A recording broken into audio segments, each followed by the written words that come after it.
All right, are we live? Are we promoted? Are we everywhere we need to be? Wonderful. It is 5:04 p.m. I'm going to call the Wednesday, December 7th Quality of Life Committee meeting to order. Loretta, can I please get a roll call? Counselor Chavez. Here. Counselor Lee Garcia. Here. Counselor Michael Garcia. Present. Counselor Villarreal. Present. Counselor Cassett. I am here. We have a quorum. Let's move Have a on. quorum? Thank you. Sorry. No problem. I popped on in there for you. Moving on to approval of the agenda. Do we have any changes? None? No changes from staff or committee? And if not, No changes from the staff, Madam Chair. Move wonderful. to approve. Second. Motion and a second. All those in favor say aye. Aye. Any opposed? Motion passes. Moving on to approval of the consent agenda. I have that we have items C pulled by Counselor Lee Garcia, I pulled by Counselor Chavez, K pulled by Councilwoman Villarreal and Counselor Lee Garcia, and item L pulled by Counselor Michael Garcia and Counselor Lee Garcia. Any other items that anyone would like to move from the consent agenda? And if not, can I get a motion to approve as amended? Move to approve as amended. Second. All those in favor say aye. Aye. Any opposed? And motion carries. Moving on to our presentations, we are going to get an update regarding the police department recruitment and staffing levels. We have Chief Paul Joy, I think virtually with us. There he is. He's an attendee. Can we promote him?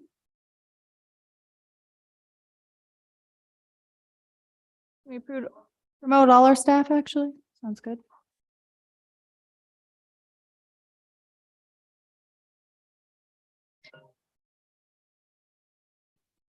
Hi there, can everybody see and hear me okay?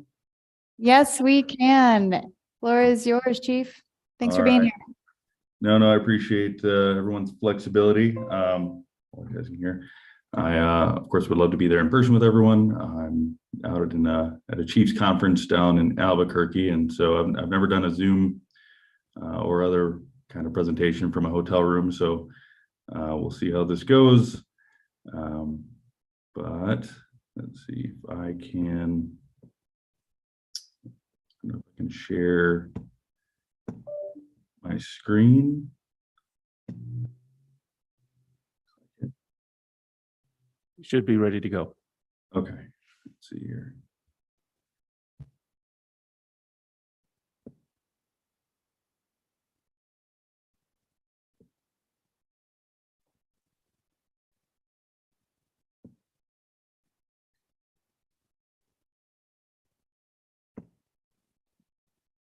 All right, can everyone see that? Yes, we can. Thank you. Okay, over here. Okay. All right, so yeah, I'm gonna work through this. Again, my name is Paul Joy, Chief of Police, Santa Fe Police Department, and gonna go through our staffing update, kind of where we started a year ago, where we've been a little bit over the last few years, where we are today, and kind of what that means for us with the future and what our plans are. If anyone has any questions along the way, feel free to stop. But of course, at the end, I'll be available for questions. Okay, so in 2022, I'm trying to move myself here too on the screen. Oh, all right. So in 2022, again, our vacancy rate was 22%, and we over the year have gone down to 10%. And so the question is, how did we get here? And so again, December 2021, this is when I took over as interim chief of police. As you all know, our department is allotted for 169 sworn positions. When I took over in 2021 in December, we were at 32 vacancies, which is a vacancy rate of 18.9%. But going back to 2018, we have not had vacancies less than 20 since that time. And again, just going over historically, As you can see, these are from 2021, going back to 2016, our maximum and minimum vacancies for each year. And 2018 was the last year that we saw minimum vacancies under 20. So taking over, the first thing I did, my command staff did, is we had a lot of conversations. Our folks on the street, in the field, handling calls for service, we wanted to get their input, give them a say, give them some ownership. I tried to let them know that this department is as much theirs as it is mine, and they are as accountable for what we do and how we do it as I am. And their opinion matters, their thoughts, the things that they see, the things that they deal with. It's important to me that I get that input, and I need that honest input and honest feedback. So myself, my deputy chiefs, we went to a lot of briefings. It had to sometimes a little bit like kind of pulling teeth. People don't want to tell you things if they think they're going to get in trouble, or they think it's going to reflect poorly on them. I wanted to reiterate to them, I like criticism. It helps me be better, helps the department be better, and them holding back on what they feel and what they're dealing with doesn't do me any favors. And so it was important that they know that I'm responsible to them as well, and their input is very important. So among those conversations, again, were kind of, what are you seeing? What do you think the department could be doing better? What have we not been doing well? What do you think we've been doing well? All of these were helpful. And then Deputy Chief Champlin, who was the captain of patrol at the time, he and I and some of the other commanders started doing some evaluations about how can we make the staffing that we do have, how can we make it most efficient for what we're working with, and especially with our vacancy deficiencies. So among those in that evaluation, we talked a lot about looking at, again, during the week, what was the spread of our calls for service. For those who I've had conversations with over the years, you may have heard me say that our common day is Friday. And so what does that mean? That means all 4 of our patrol teams for each shift are all working on Friday, which is good in that Friday is also, generally speaking, our highest call volume day. However, it's also the day that our special operations teams do a lot of their training. And so although we have our highest level of staffing on paper, it's also when we have to pull from some of our staffing for these special operations trainings. So we looked at special operations schedule, our patrol schedules, our criminal investigation schedules, look at our PSAs, public safety aids. It's just kind of a top to bottom analysis about where we were and are we operating at the highest level that we can be. Also our CopLogic policy and program, our online reporting. So some of the changes that were made is we moved special operations from Friday to Monday. And this was the first time in the history of the department, in the history of the special operations group having its existence. It's the first time that move has been made. We also moved for the PSAs from support operations to patrol. Generally speaking, our PSAs would be out assigned to support operations, our traffic units, to assist with crashes and some of these low-level reporting. By moving them to patrol, it bolsters their ability on patrol to help with these after the fact, low-level, non-violent offenses. And also our CopLogic policy was updated to allow for more people to review and access and approve and deny copologic reports, which frees up our patrol supervisors to do what we need our supervisors to do, is monitor the field, help with calls for service, and work with dispatch to prioritize calls. And as a result of those changes, our response time to priority 1 calls over the year decreased by 18.5%.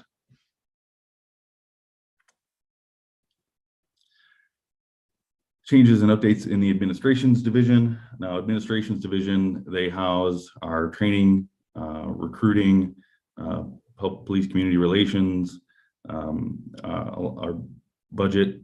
They are what supports our operations and helps them do what they do. So we increased the staffing of our recruiting unit by 1. We moved 1 officer over, understanding it was going to be a pain on the front end, but hopefully pay dividends on the back end. We also temporarily moved 1 detective from our intel unit over to assist with recruiting to help with backgrounds. The backgrounds can be a pretty laborious process. It can take anywhere from a few weeks to a couple of months or longer, depending on how often the person has moved around, what their employment's been. There's a number of factors that go into getting a background completed successfully.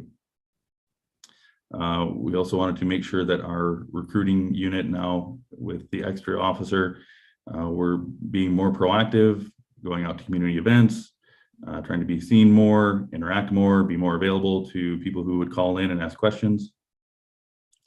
Another thing that was done, DC Valdez, he had been pushing for, and this is something that he had started earlier in 2021, but updating the look of the department inside. Again, this helps our officers. This is one of the things that we got feedback on, was updating the inside, making it look nicer. They work here, they want where they work to look nice. And so the flooring was updated, the paint was updated, they updated some of the computer terminals in the patrol bay. We also made some updates to the uniforms. There's also always the traditional that you folks may have seen me wear. That's our standard uniform, but we did put together a uniform committee to review some alternate uniforms, what was going to be a little more, have more utility to what they do. So they're not carrying everything on their belts. In fact, hopefully build more longevity in their career. There's always concern about lower back pain for those who see issues with first responders. So that was another thing that was done and shared with the officers. Another thing with these conversations that we had was there were a lot of these things that were in motion and being discussed, but the line officers didn't know that. And that was honestly, that's a failure of the command staff to not share and let them know, hey, this is what we're doing. This is what we're doing for you. This is how we're expecting things to move forward, and just making sure that the dialogue is there and that they also have the opportunity to come and talk to us whenever they see things or there's things that can be better. Positive changes. And this was, I mean, this can't be understated at all. How the contract that was pushed for and approved by the mayor and city council provided a 16% raise for our union members across the board. And this moved our agency up among the top in the state for wages. And we also expanded the take-home radius from 55 miles to 55 miles from 45 miles. This again allowed for officers, especially lateral officers who have been reaching out for some time, who work for other agencies, would like to come to us, but the commute on their personal vehicles or trying to find a substation somewhere that would allow them to park their vehicles. We had employees that were working here, a handful, about 3 or 4, that had been working for us for some time, but were having to park their units at a fire station nearby or at another police department. That was allowing them to move and park their personal cars and their units there. Also, Mayor Weber continued with the program, offering $15,000 as a signing bonus for lateral officers. DC Valdez made a big push, and we're moving forward with a pretty large, substantial purchase of police units. These last couple of fiscal years have been trying to get us back to where we would have been pre-COVID. Obviously, that took an impact on us for a couple of years as far as what we were able to purchase. Again, the expanded uniform options resulting from the uniform committee and flexibility with our appearance. For those who may have seen me during No Shave November, this is more normal for me. I look ridiculous, I felt ridiculous, but our officers were allowed to grow facial hair up to 1/4 of an inch. This was actually something that made national news on the police circuit.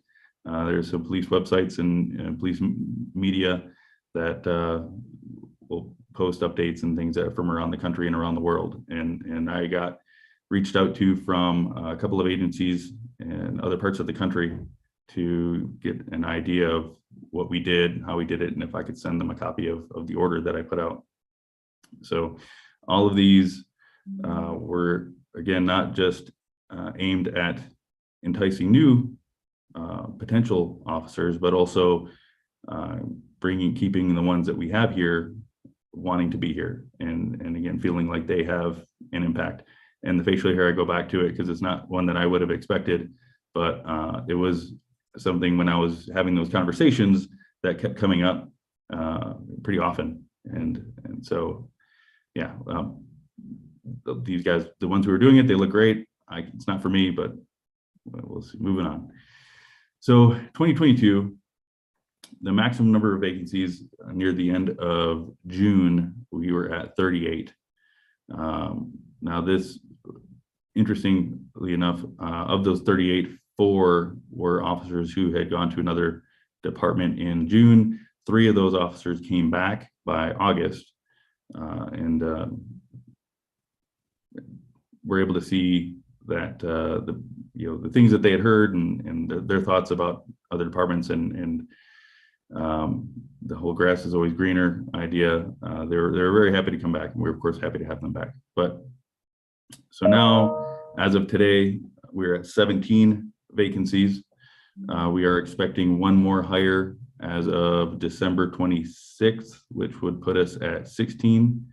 So that's a 9% vacancy. So currently at 17, we're at 10% for our vacancy. And again, of the hires, the 21 hires so far, 14 have been lateral officers. And when we interview them and we talk to them, one of the questions I always ask, especially it's a big deal to leave a department that you're at, especially if it's one that you spent some time in and you started. It's not a small thing to want to start all over again. You lose your seniority to go to a new agency and start all over again. And so I like to ask them, why Santa Fe? What's bringing you to us? And the majority of them that I've had those conversations with, the answer is they have friends who work here, and they've been very happy with what we've done over the last year, and they were convinced by their friend that they should come over and join us. So we're doing a lot better. We're going in the right direction. We're not where we want to be yet, but this is much better than we were a year ago and even in previous years. So what does this mean? With the increase in staffing, the priority is and has been patrol. Patrol is the backbone of this department. Patrol is the first element that responds to our calls for service. Patrol is our most visible and active deterrent in crime and prevention of crime. And so it's important and crucial for us to make sure that patrol is the first to get the adequate staffing. And so with the increased staffing, that means we have more officers available to answer calls for service, to do those proactive measures that we ask for, and help out with again, be more proactive on operations as well. as we've been able to fill our vacancies on patrol, we've also been able to build and expand our operations section and our support operations as well as our criminal operations. So with support operations, they are again, they're almost solely dedicated to proactive actions. They are our traffic unit, our DWI unit, and our bicycle unit. And so most recently with the operation they did on along the Cerritos Road and Rufina corridor, or I'm sorry, not Rufina, but Harrison Road and Siler, having adequate staffing on patrol means that we don't have to pull our bike team to backfill patrol. And so they can stay focused and dedicated on what their mission is. Same with traffic. Having adequately staffed patrol means that we don't have to pull from our traffic officers to answer calls for service for patrol. And again, with DWI, we had officers and detectives that on paper we had promoted, but because the staffing was what it was with our deficiencies, we weren't able to move them. So we had detectives on patrol for 6 months or longer, close to a year for some of them, because we can't move them until we get someone on patrol to fill that vacancy. So, and again, when we have more opportunity to be proactive and more staffing to be proactive, that means we get to be that proactive and prevention criminal deterrent. So we're not just having to respond to calls for service, we can actually be in the area and work around it. And that concludes my presentation. I can stop sharing here. Wonderful. Thank you so much, Chief. Thank you so much for being here and for the presentation and for all of the work in progress that has been made in the department. Turning to the committee, are there any questions or comments from members of the committee? Councilor Lee Garcia, floor is yours. Thank you, Madam Chair, and thank you, Chief Joy, for the presentation. Also want to extend a personal thank you for what you do and your leadership for this past year. Definitely see the amount of officers out on the streets, and I think that says a lot to the direction that we're going with this, because just having the presence is really important to our community, and just keeping our community safe. And so once again, I just wanted to express my gratitude to what you've been doing throughout the year. And it's visible and we see that. And so appreciate the presentation, and please let all of the officers know on behalf of me and probably all of us that we do appreciate them. So thank you much. Thank you, Councilor. Thank you. Councilor Chavez, and then. Thank you, Chair. I just want to, I want to emphasize the numbers, Chief Joy, because it's pretty amazing, because I think you said there was 38 vacancies in June, correct? So Madam Chair, Councilor Chavez, that's correct. Sorry. So in 6 months, you have improved staffing in regards to vacancies by 58%. I think any organization is probably not seeing that type of improvement out there right now with the workforce. So I just wanted to emphasize how building the culture, a lot of the work that you're doing specifically is having a positive impact, because I think that's really what draws people in, but also keeps them. So I just wanted to say thank you. I wanted to emphasize that percentage rate because it blew me away. I'm 6 months and that kind of improvement has occurred, especially in a difficult job during very difficult times. I work in the school system. We're seeing an increase in behaviors across the entire community and within the schools. And I know we're seeing that across Santa Fe as well. There's a lot of people in need. There's a lot of people that need support. And the fact that you're building staff to provide that to Santa Fe is very impressive. And I appreciate it very much. So I just wanted to say thank you and applaud you for that work. Thank you. Thank you, Councilor. Councilor Michael Garcia, I can speak. Thank you, Madam Chair. Chief Joy, good job. I remember when we were going through the hiring process and this was a priority for you, and it's obvious that with these effects of the hires, you've held true to this word, so thank you for making this a priority. And I think the residents, thank you. It's no secret that that our community has seen an uptick in the support needed on behalf of our police team and force. So having the increase in officers out there to be able to respond to those needs is great. I mean, to see we might be in the single digit by the end of the year is astounding. So thank you so much. We do have a couple questions for you, just because logistical things I weren't aware of. CopLogic policy. What can you expand on what CopLogic policy is? Just because if I have the question, I'm sure there's probably folks in the community who don't understand what CopLogic policy, and help us kind of better understand what you and your team are doing and what the policy does and how it impacts you in your daily work. Sure. Madam Chair, Councilor Garcia. So when I say the CopLogic policy, I mean the policy specific to our online reporting, the CopLogic reporting. And I'm seeing two of me. It's a little off-putting, but I'll deal with it. Fix my screen. Doesn't matter.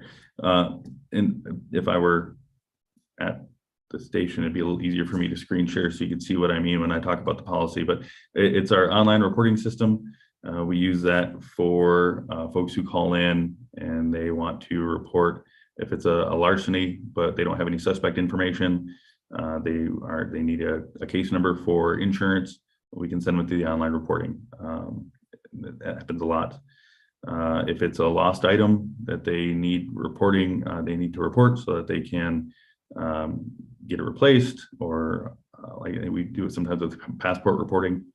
We can send them to CopLogic for online reporting. Those are the most common after the fact crashes. If it's a low level crash, again, they need a case number. They need to show that it was documented for their insurance. We can send them the CopLogic for that. Okay, thank you, Chief. I really appreciate that clarification. Next question I had was regarding the PSAs and how you're utilizing them in a different aspect. You're having them respond to non-emergency calls, and I think in your report you said you started to have 4 PSAs take on those type of duties. Do you see maybe a need for more than 4? And the reason I ask is, as we begin to plan for next year's budget, should we begin to prepare to increase the number of PSAs we have in the budget? I mean, this is something I had been advocating for, that we don't take time away from the sworn officers and doing things like reports, where we can send potentially a PSA to complete reports or attend to those non-emergency needs. And it helps build the capacity of those folks that are on the ground, the sworn officers that can respond to the emergency situation. So can you tell me a little bit more about how that's working? It's from the report, it sounds like it's working. Do you see an increased need of it? Just maybe a little more, if you can expand a little more on that. Sure, Madam Chair, Councilor Garcia. So right now we are at 4 vacancies for our PSAs. So we are we just opened up for testing again.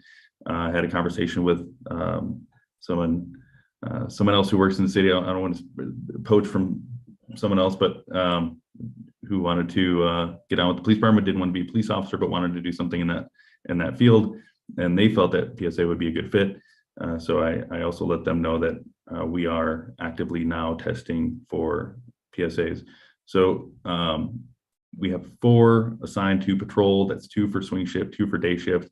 And that's because generally speaking, they get more calls for service in graveyard. Graveyard, you aren't going to get, we don't generally, I'm speaking in generalities, but we don't usually get calls like that for during graveyard hours.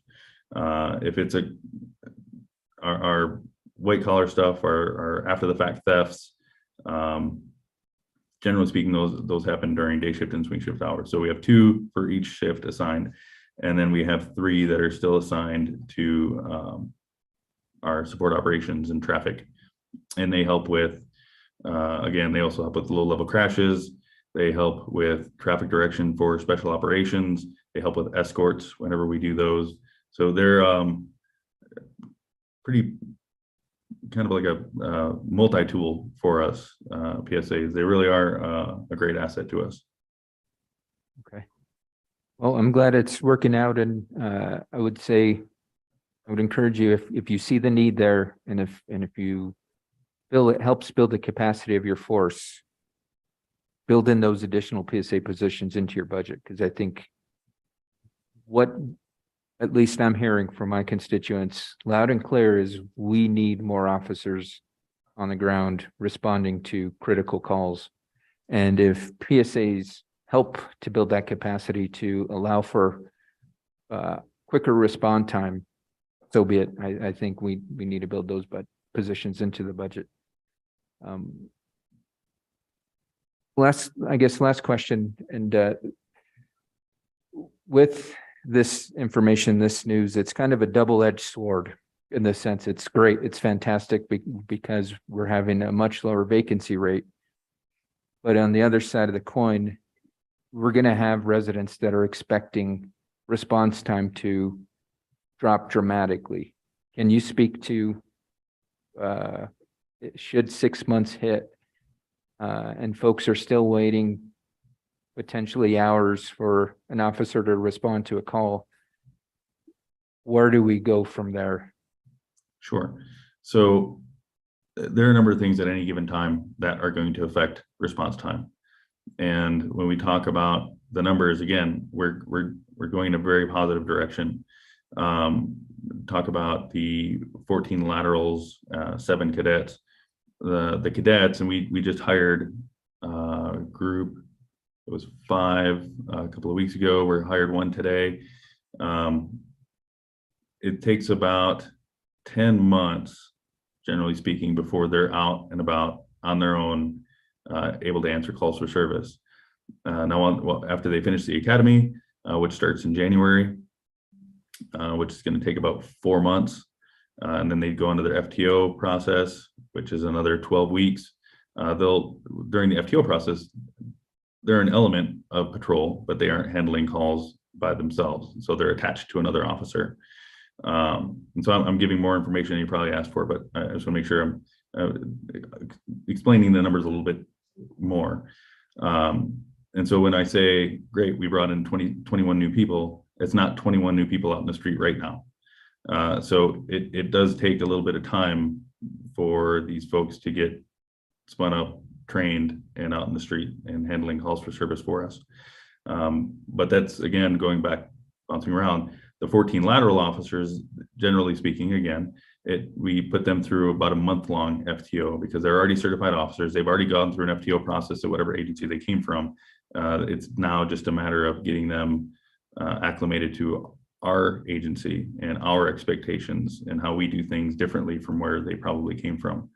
But day to day, moment to moment, you're going to get a different response to any type of call for service. What I would say, and I would encourage folks, if you call for something, it's taking longer than you would like or you had expected, you can call dispatch and you can ask for the on-duty commander or you can ask for the on-duty supervisor to give you a call. And you can ask them what's going on, what's the issue. And sometimes the dispatcher will tell you, I'm sorry, we have a critical incident. This is going to take a little while. Can the officers call you later, or do you want to try to make this report again tomorrow? But there are a number of things at any given time that are going to affect a response from patrol on a call for service. Okay, thank you, Chief Joy. And having that explanation that even though we've got these recent hires, it's going to take time for them to hit the ground, so to speak. That's good information to know, because I think some folks might be under the assumption that we've got these officers starting tomorrow and you're going to see them on the beat tomorrow, which is not the case. So thank you for providing that clarification. I know that I can't remember when, but recently there was a consultant that gave us the update regarding the needs of the force and what staffing levels should look like.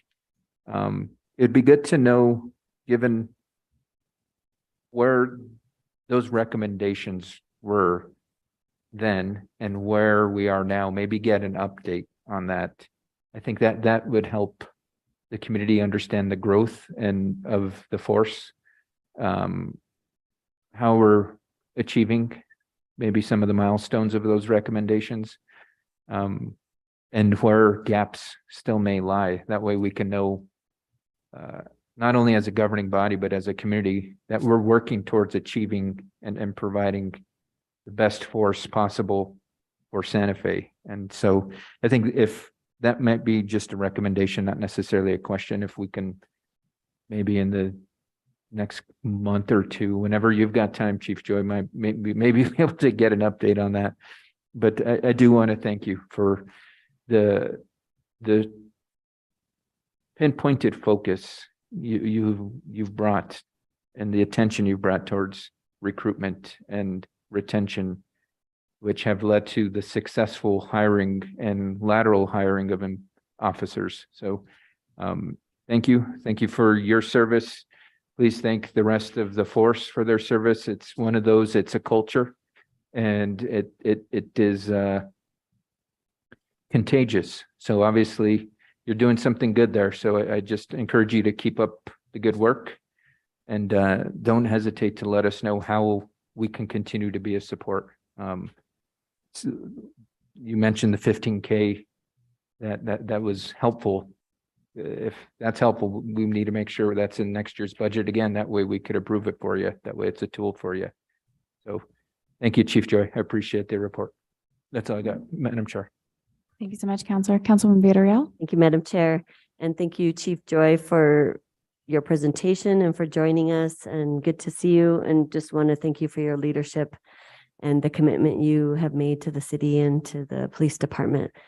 I just had a couple of questions, kind of follow up to Councilor Garcia. In the past and just historically, we have always had vacancies in the department, and it's great to see that we're closing that gap with laterals and new hires.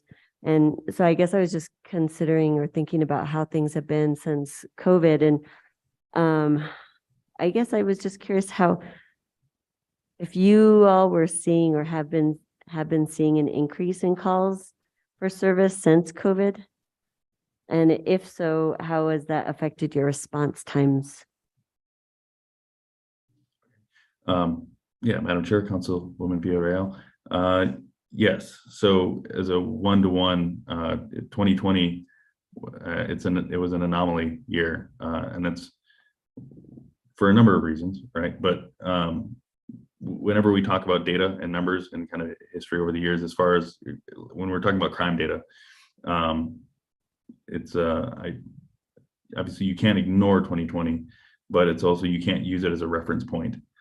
And so, yeah, our calls for service across the board, really, from compared from 2021, 2022, even 2019 to 2020, it's definitely an increase from post-COVID. As far as its effect on response times, yeah, again, kind of not to repeat myself, I guess, too much, but so yeah, the higher calls for service, the more calls for service, it's going to affect response times just by the nature of the fact that we have more calls that officers are on at any given time. But also, yeah, I can't pull up my screen now because I'm not at work, but I could tell you what the screen looks like right now and give you an estimate of like, well, I've got 3 officers on this crash here. It's going to be a little while. If you're reporting you came home and a house had been broken into yesterday, again, I can send a PSA out, or it's going to be a little while until these officers free up. I don't know if I answered the question or not. Yeah, you did. I Okay. was just thinking about it. Just the different types of calls you are experiencing now. if they're different than from like when you first started on the police force. And yeah, I guess I would love to see the data, like what that looks like for you all. I know you don't have it now, but like what those calls for service, how they've shifted with COVID. And I still feel like we're in COVID mode. So we're not really, maybe just post-pandemic, but like what that looks like for you, and how that also informs us about the kind of services, community services that we need to provide in order to respond in a proactive way to those calls for service.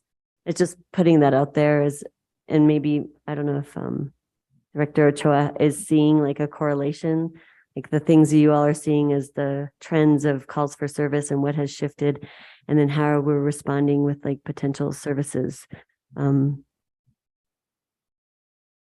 and another thing that I always like to mention too, that has been very helpful for us is ARU. That I'm a big fan of the program and the work that they've been doing, and the assistance that they've given us on patrol. It's nice when I'm monitoring the radio and I'm listening, and I have my patrol officers calling out for assistance if ARU can help them out on a particular call. So I didn't include it in my presentation, but I feel like I definitely need to highlight them as well, and that the assistance that they've been for us. Thank you, Chief.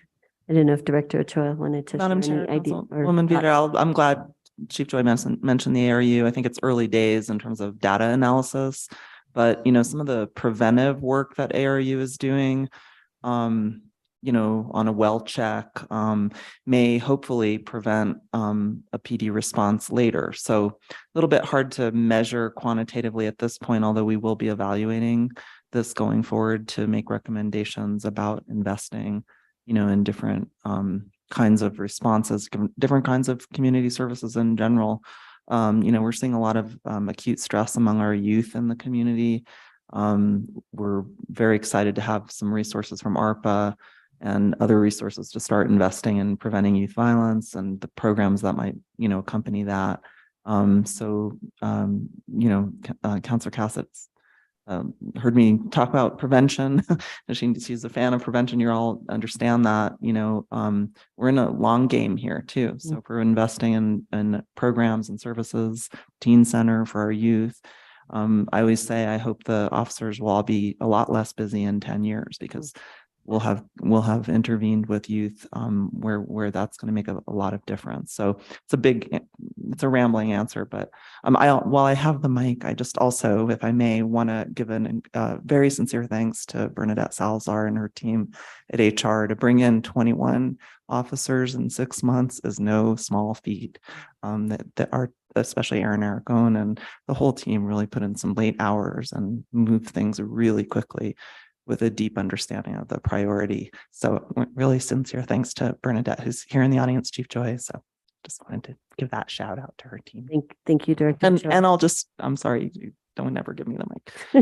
Really thank you to the counselors. Sincere thanks for understanding that investing in salaries, investing in equipment, the officers' cars are their offices, the quality of those vehicles, the body cameras that protect them by, keeping them accountable, having them have backup, all the radio work and everything that you support, all the ideas. It's not an either or when it comes to investing in community services or public safety. It's an all on board, all hands on deck. So we appreciate your support so much. Thank you, Director Ochoa. I think one piece that I was thinking that makes a correlation about calls versus like what we're trying to do proactively or trying to look at housing interventions, and safe living spaces is a piece of it. And so I guess just from my own anecdotal experience with constituents, it is around homelessness and not about the people itself, but not being safely housed is a big deal, and it escalates to a lot of different things. So And I just want to adding, give you all a shout out for thank that, you. because that's a connection right there. Absolutely. I think I asked Chief Joy to ask his team what percent of calls they estimate were spent on responding to unsheltered people. and their estimate was 30 to 40% of their calls. Can you imagine what kind of call times for service we'd have if they weren't busy handling those kinds of calls? Thank you. Let's see, the other question I had for Chief Joy was around the transitions that are happening at our ECC or dispatch and how that's affected your staff. Madam Chair, Councilman Villarreal, do you mean when you say transitions, the change in the director there, or do you mean their staffing? Their staffing, their leadership, maybe some other like uncertainties about the contracts. It's just been a little bit, as we say, in transition. So I was just curious how that affects you all, because Yeah. that goes hand in hand. You rely heavily, obviously, on dispatch to be able to get you where you need to go. Right. Yeah, no, they are the first line for our first response. And so it is important to us that they are staffed appropriately as well. And I know they've had their own battles and issues. Their new director, Director Lujan, he started there. I've known him when I was a patrol officer and he was a new dispatcher. I have a lot of respect for him. I think he's the right guy to be over there in that position. And from his discussions and presentations to the Public Safety Committee, it sounds like they're, slowly making progress as well and going in the right direction. So, but again, to kind of bounce around the point is yes, if dispatch is having, if it's one dispatcher who's having to monitor a couple of different radios, or they're the call taker, but they're also handling the dispatch side to send the calls out to the officers. All those are going to affect our ability to respond to calls as well and our response times. So it's crucial for us that they are also adequately staffed and supported. Absolutely. Yeah, I see it as a symbiotic relationship that it's really important we make sure, obviously that's a county city partnership and it's important to get that fully staffed as well. Although we don't have control over that at the city level for our budgets, but let's see, the other question I had was around, so the $15,000 signing bonus, which the governing body approved, not just the mayor, but because in your presentation you said Mayor Weber, I'm like, well, all of us supported that. So My apologies. I'm sorry. No, you no guys problem. have been wonderful. Remind me about the time frame that the officer has to stay in that position to retain the bonus. So they Is get, there- I'm sorry. So they'll get the first half when they get hired on, they'll get the first half. They get the other half after they finish probation. So about a year is when they would get the other half of the 15,000. I didn't realize it was after they have to be in the position for a year to get the second half. So we don't really know how that will go yet, right? Because the majority have been bonuses that happen this year and then they'll get their second tranche, if you will, for the bonus next year. Well, we've had, I want to say, and I want to make, because I'm trying to take notes here also. It was May of 2020 when the incentives first started being offered for the 15,000. And since May of 2020, we've onboarded 28 experienced laterals.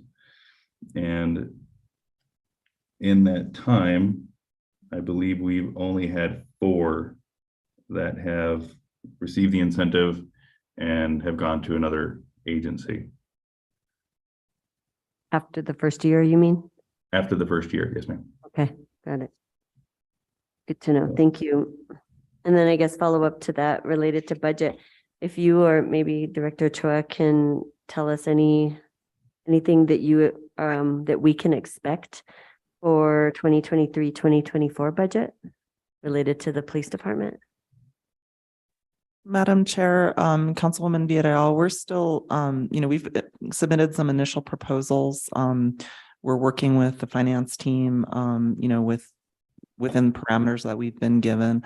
I think our next investment in addition to continuing to support the officers, looking at PSAs is really on the admin side, because just as I mentioned, HR, you can't really do anything without the back end team. You can do a lot, but you can't do everything as well as you can and want to. So some of the investments we're looking at are in just the administrative teams that have been, kind of a little bare bones. And so we're looking within the budget to how do we make some changes that'll make some efficiencies and support those folks who support the officers. Those are the initial, conversations we're having with finance, and we're not sure how that'll all play out by the time it comes to you all. Right. Okay. That's what we're looking at. Chief Joy, I don't know if you wanted to add anything else to that. Joe, no, ma'am, you nailed it. So. Good to know. Yeah, we've just been hearing it's going to be a flat budget. So I'm just curious how that will play out and what kind of requests will be made that are similar to this last budget moving forward. So thank you.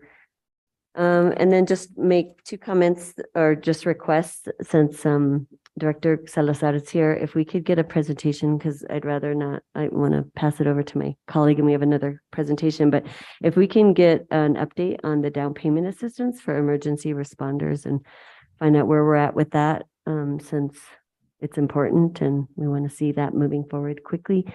And so if we could get either presentation, I don't know if it makes sense here, but at least information so that we know what's happening with that. And then also I think I've mentioned this before, but having a presentation for quality of life on how our partnership is going with Axon.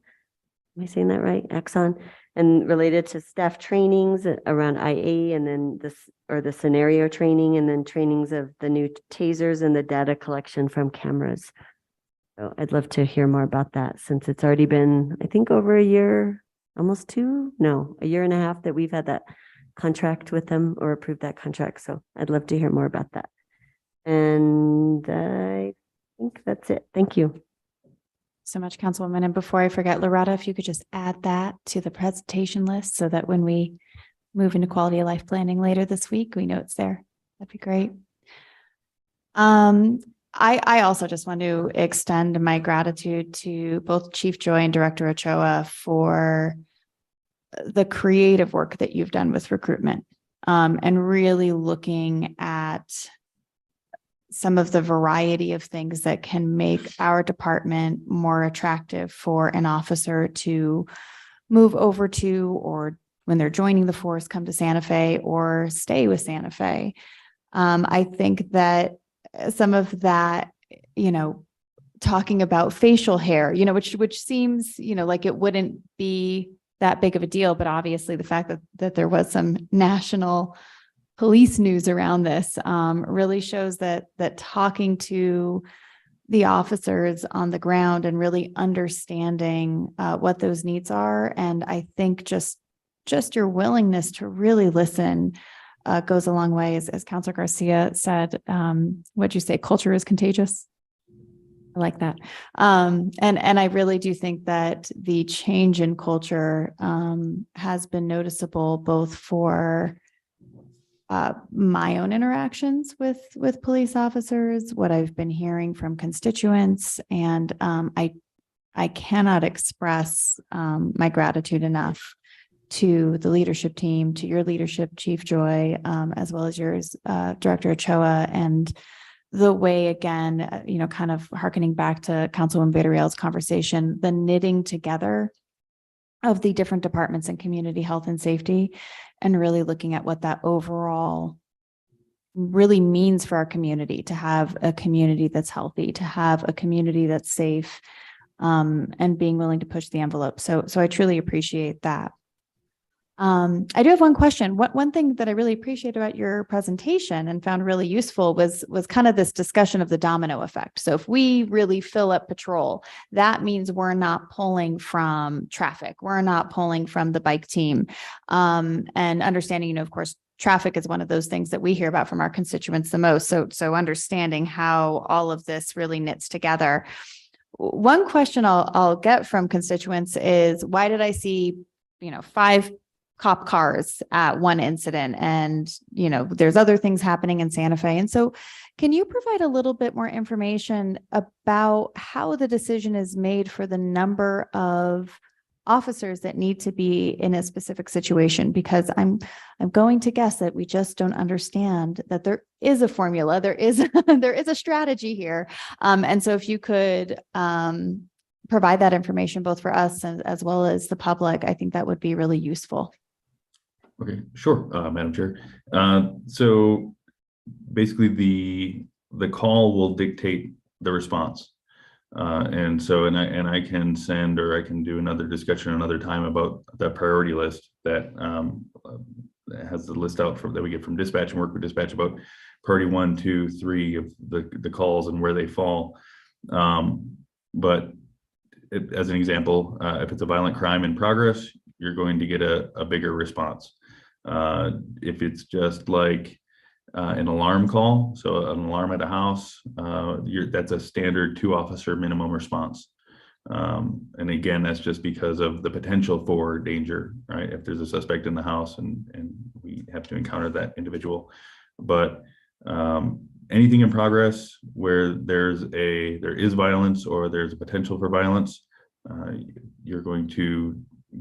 I would expect you're going to get more than one officer responding.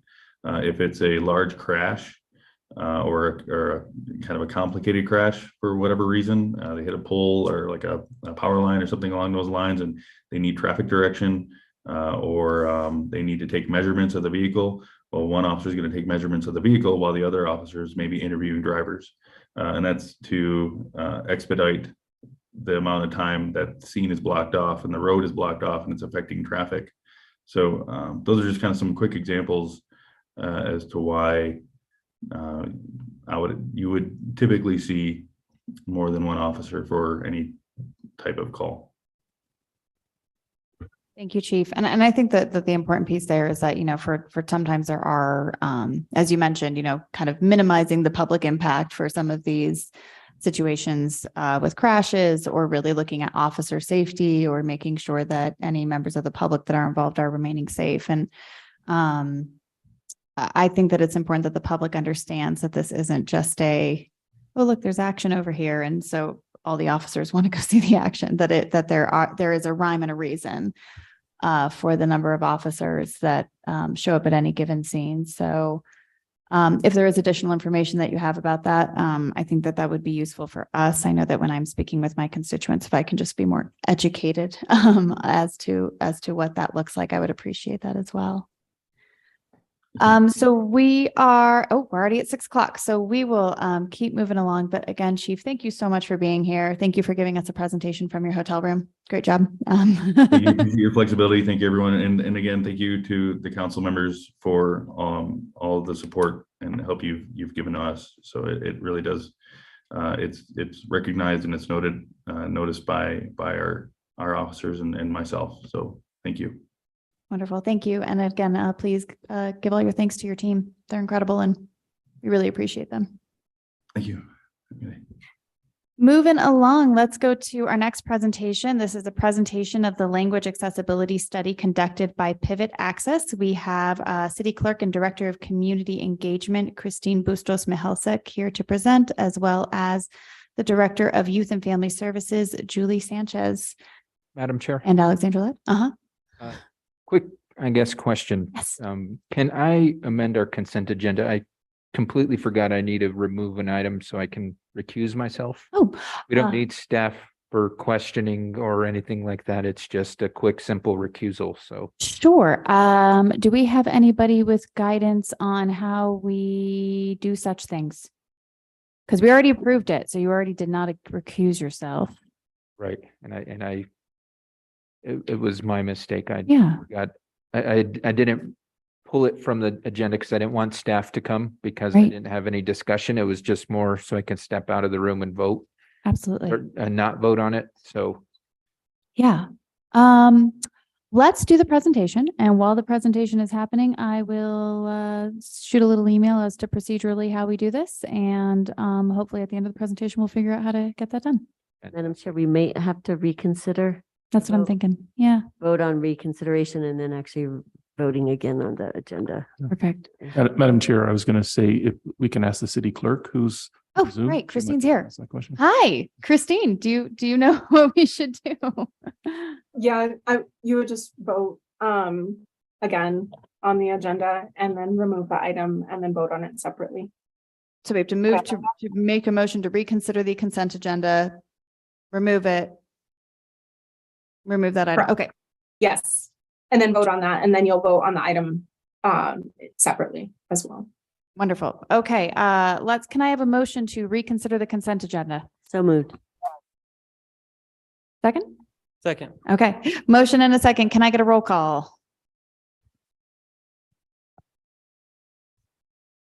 Counselor Chavez, Yes. Counselor Lee Garcia, Yes. Counselor Michael Garcia, Yes. Counselor Villarreal, Yes. Counselor Cassett, Yes. motion has passed. Okay, wonderful. So in addition to CIKL, what item shall we remove from the consent agenda? It would be item F as in Frank. Item F as in Frank. Okay, can I get a motion to approve the consent agenda as amended with the amendments being CFIKL removed? Approve as amended? Second. I have a motion and a second. Can I please get a roll call? Counselor Chavez, Counselor Lee Garcia, Yes. Counselor Michael Garcia, Yes. Counselor Villarreal, Yes. Counselor Cassett, Yes. motion passed. Wonderful. Thank you. And now moving on to our presentation on language accessibility. And Madam Clerk, thank you. Thank you so much for being here and for assisting us with our procedural. Floor is yours. Glad I could help. I actually would like to introduce Kurt and Denise from Pivot Evaluation. They will actually be doing the presentation on their findings. And then we will be available for additional questions. And just to kind of give a quick introduction, I believe we go over this a bit in the presentation, but this was brought up by various council members. This was also identified via a resolution in the Immigration Committee and has been just in general an item that we've had a desire to explore and actually look into an official language access plan. We were provided funding through the last fiscal year to have this evaluation done. And so this is our results of it. And I'm really excited for Denise and Kurt to present. And then, as I mentioned, Julie and I are both available. So with that, Denise, I assume you'll probably be doing screen share, so I'll kick it over to you. Thank you. Let's see.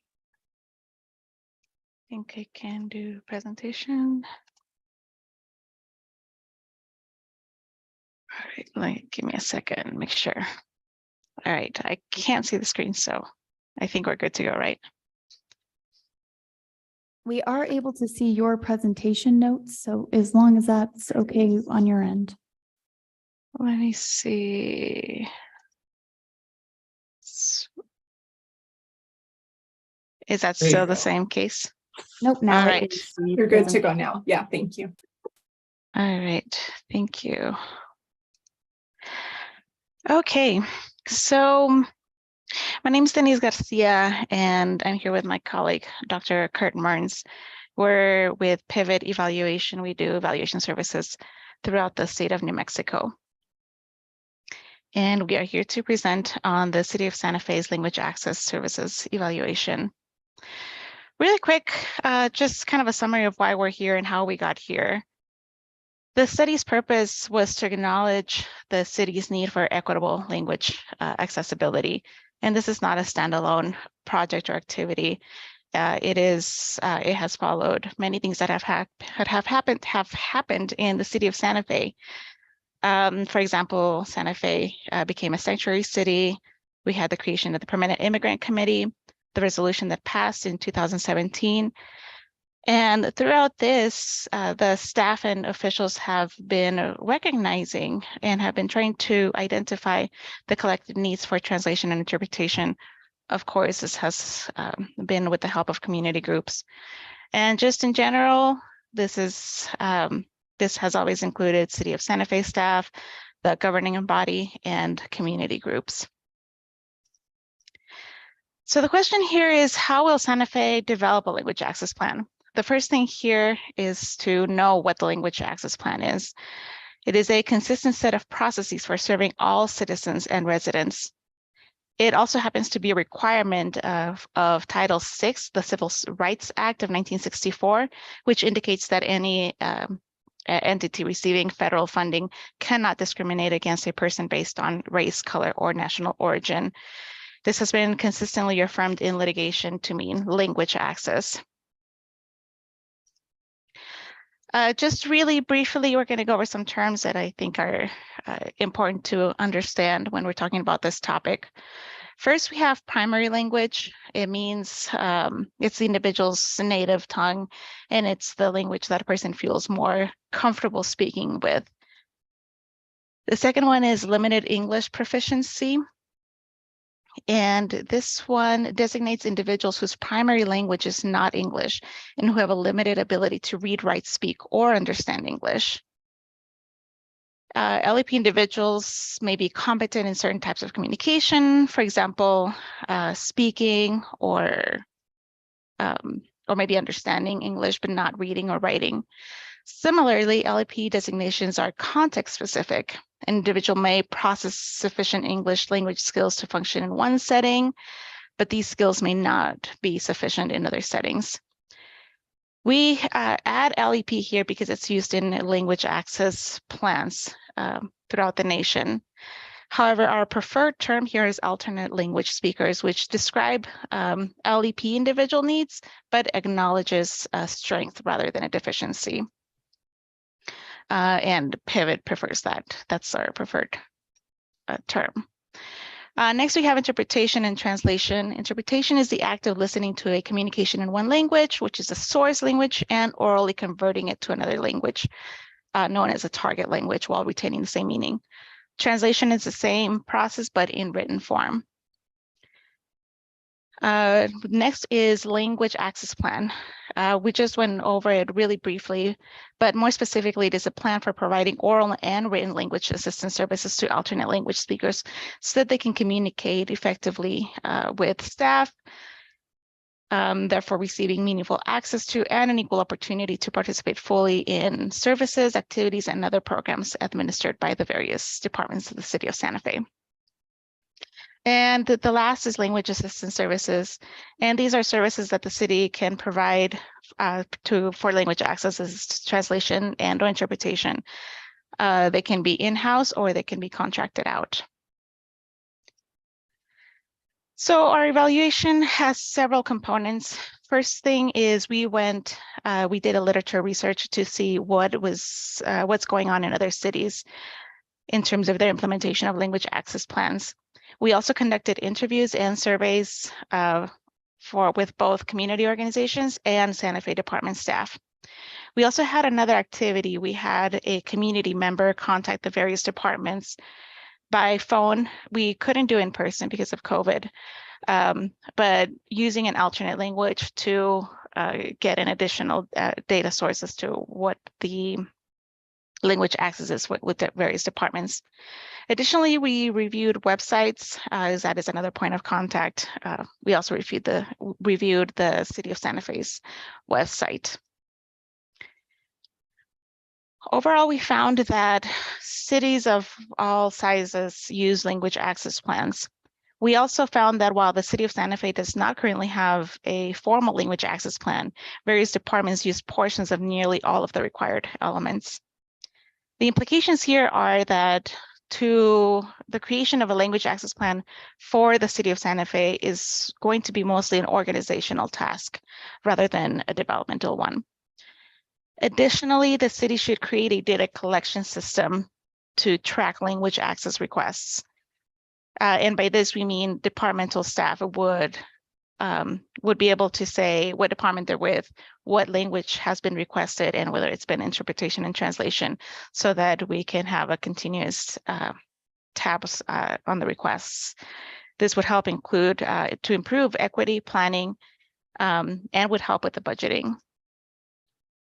Some examples of our quantitative findings. As I mentioned previously, the city of Santa Fe appears to have most of the essential elements in the LAP already implemented throughout the organization. 1 in 5 departments described at least one person attempting to access the programs or services each month. The respondents stated successfully providing services to all those who come by using a variety of methods. Almost 1/3 of the respondents said that they successfully communicate with groups other than English speakers. And almost half of the departments that responded to the survey interact with the public on a daily basis. So it's a wide variety of interactions and types of interactions and ability to respond. So when we're talking about interaction and engagement, there's 4 different categories.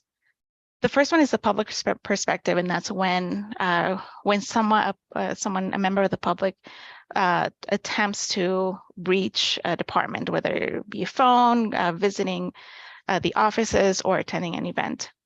The next 2 have to do with the departmental perspective. We have the first one is general communications, flyers, posters, TV, radio announcements. How is that communication happening? The second one is how is the emergency communication when something needs to get out quickly and efficiently. The fourth one is slightly different, but equally as important, and that is the participation of different community groups in the decision-making process with the various departments with the city of Santa Fe. The next section is we're going to talk about our findings when we did the literature review, what the current needs are in as the city of Santa Fe, what's already been done, and what the next steps are recommended to be. First of all, we looked at all cities in the Southwest. The only exception here is Chapel Hill. We looked at this one because it was close or similar in size to Santa Fe. As you can see here in the Southwest, different cities of various sizes use different plans. Some of them use a language access plan, which we have described already. Some of them use a regional access plan, which is a transportation plan. Here you can see that Santa Fe actually has a really, really good transportation plan. In terms of needs, we looked at census data. We found here, I'm sure this is not news to anybody, but there's a high percentage of Spanish speakers, and there is a much smaller percentage of other minority languages being spoken. While many people know this, these numbers do tend to undercount minority groups, so these numbers may actually be higher. They kind of give you an idea of what the needs can potentially be.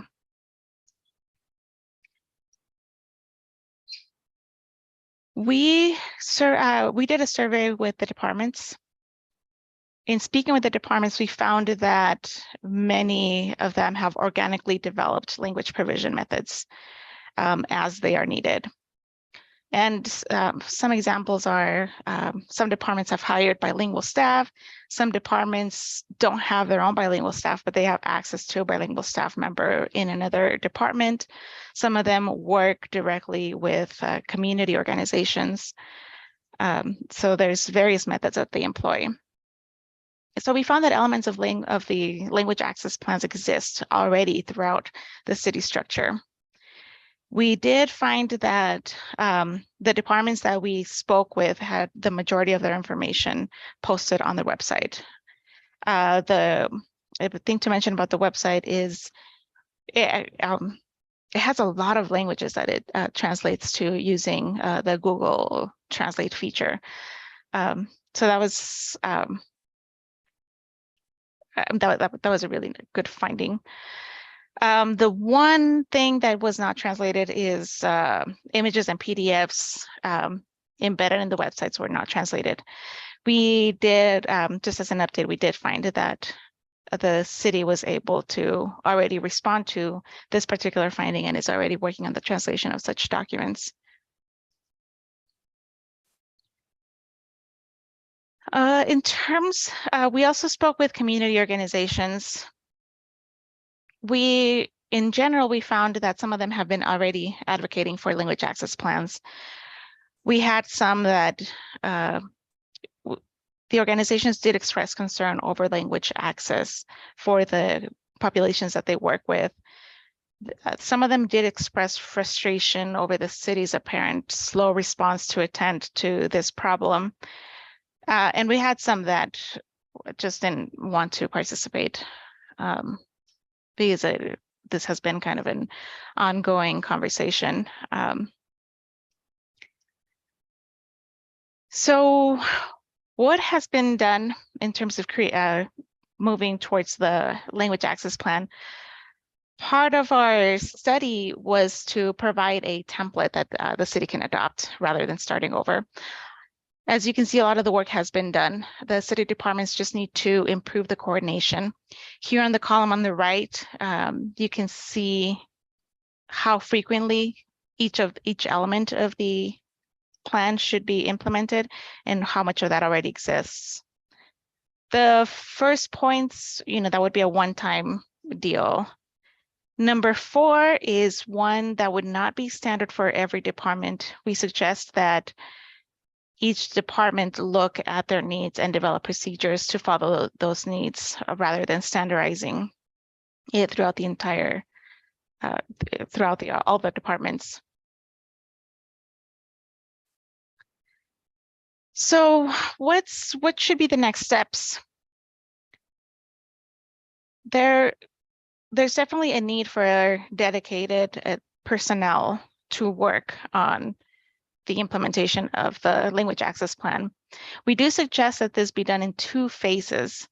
The first one, while there are many more tasks than the ones listed here, but it would be to assemble the language access plan, to start all the planning, coordination, creation of policy, as well as creating a database to collect ongoing language access requests.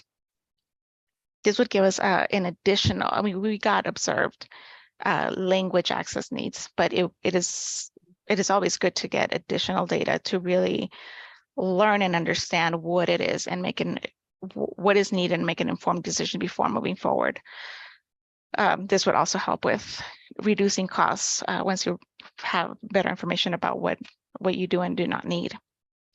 Phase 2 would be a person, could be the same person, would be involved in the contracting of the services for translation and interpretation, training the city staff on how to access such services, and continue with the data collection and analysis, as well as updating the language access plan throughout as time goes by.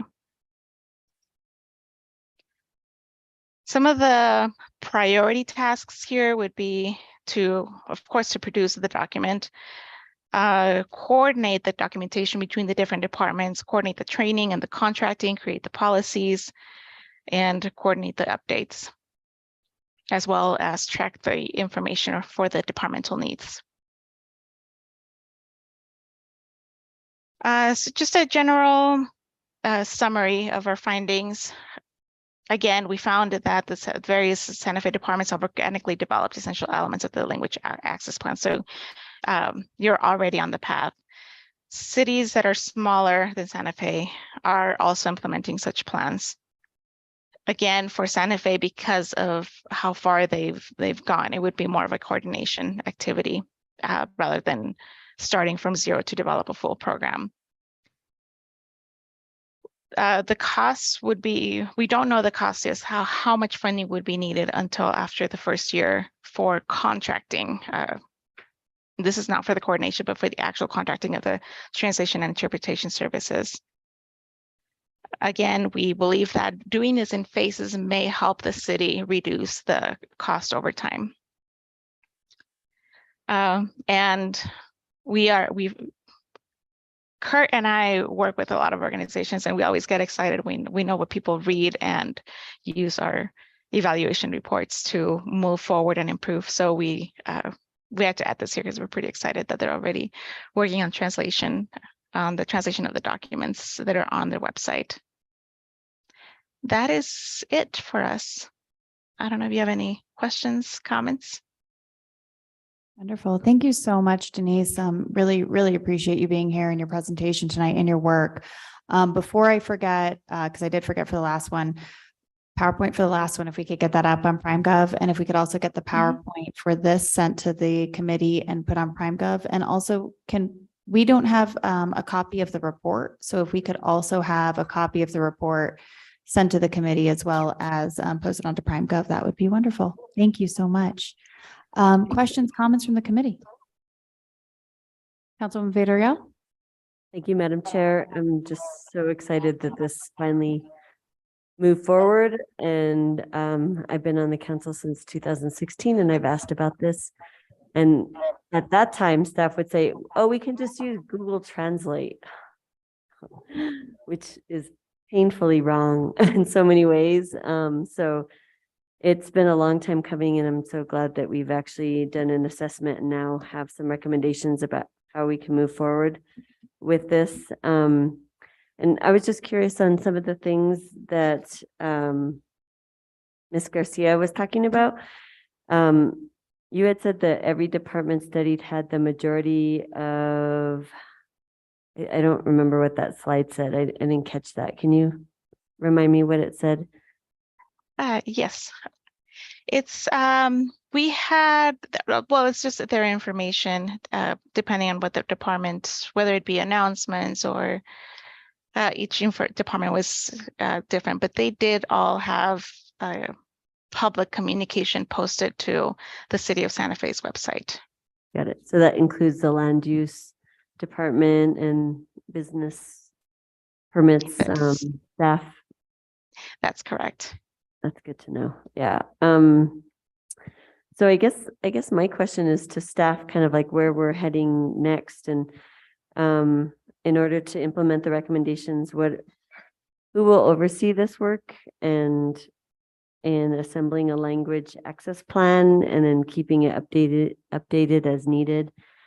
If staff could just let us know what you all are thinking. You read my mind, Chair Cassidy and Councilwoman Villarreal. I do want to expand a little bit on what Ms. Garcia said in the departments. Part of why it was, essential for us to come up with, to have this assessment done, was we recognized different departments have different things that are translated, the way they engage, but the effort by each department to be able to interact and help individuals in our community was absolutely there. We don't quite have the roadmap. So I will note that my office, the plan has not been finalized. So one of the reasons I think, Madam Chair, you asked if we had a copy of it. We don't have a final copy of it yet. Part of our agreement and our contract was to have this presentation, and then we would have the plan finalized and provided. So as soon as we have the final draft of that, we will absolutely email that out. But kind of, I guess, maybe my personality, I'm not sure how else to explain it. I got the draft version of the plan and immediately started looking through it and saying, like, we can do this, we can do this, we can do this. So one of the things that we did incorporate on the new website is, as Ms. Garcia mentioned, the language translation we're using is a bit different. We also went a little bit further and did some enhanced ADA compliance that was in addition to some of the accessibility things that we mentioned. But the bigger piece of that is we recognized, because of this assessment, that PDFs are not translated. And so what we've done is we're reaching out to departments, I guess twofold. Let me take one step back. We brought on an individual via contract to do translation for the City of Santa Fe in two parts. One, this will help with consistent translation. So we actually have a person who's translating documents for the city. We have communicated, my office has communicated to departments this resource, and we've had so many departments reach back out to get applications translated, just informational documentation for them to be translated. And then the second part of that is we're updating the PDFs on our website and using, again, our our contractor for this work. And of course, the implementation of the new website and the new website content position has helped us do this as well. So we're having meetings with each department right now, and that is one thing that we're focusing on, is any documents that are PDFs that are not translated. We're getting those translated and then uploaded as well on the website. So I did kind of want to give a little bit of detail about that. The other thing that we're working on, and probably of note, is we worked with IT. We actually stopped using a different translation service that we had been using for online meetings. We're now utilizing Zoom, updated their translation subtitles and their ability to translate into different languages. It's much more accurate than the other service we were using. So that was something that we noted through this study and needed to be better on. We're working on that. And then I'm currently working on building out the data collection tool that was mentioned by Ms. Garcia in this, which would be available for departments to be able to log. And I'm currently looking at how constituent services and the reorganization that I'm going through with staff on that kind of section of my department would be able to incorporate that into their weekly meetings with departments.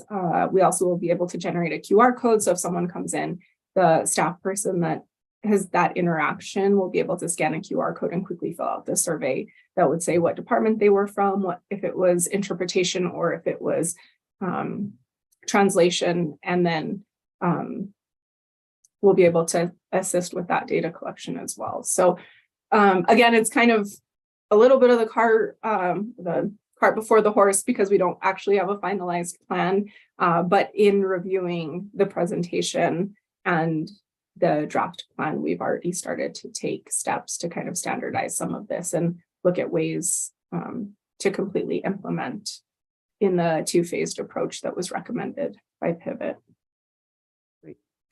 Thank you, Christine, for that information. There was the recommendation about a dedicated personnel for the language access. So are you anticipating any changes for your budget that would support this notion?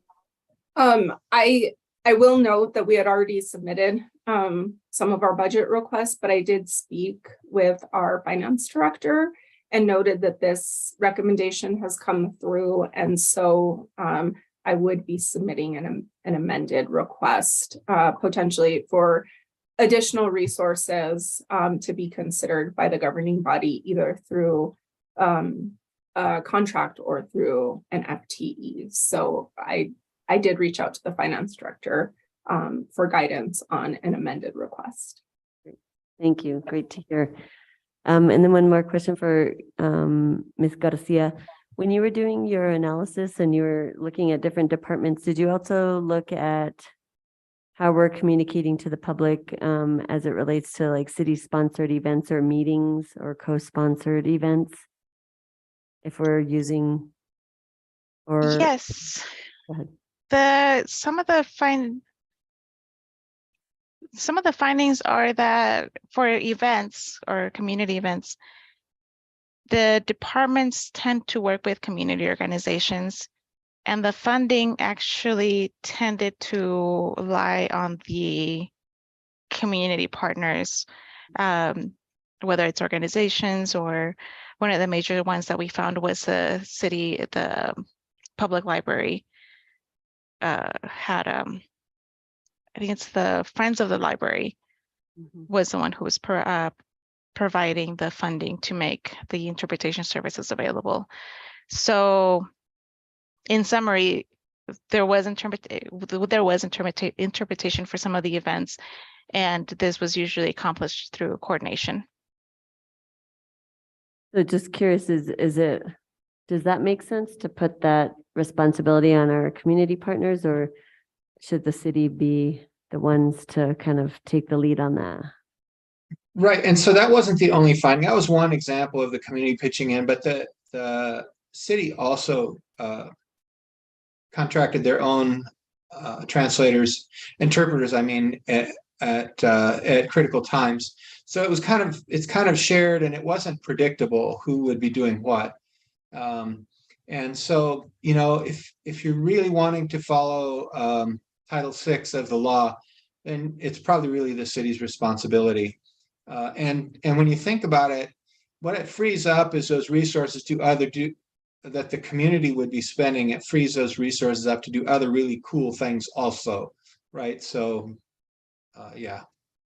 Yep, thank you for that. That was my thinking, kind of to not put well, it's a responsibility for all of us. It's just that sometimes nonprofit groups and partners don't have the budget.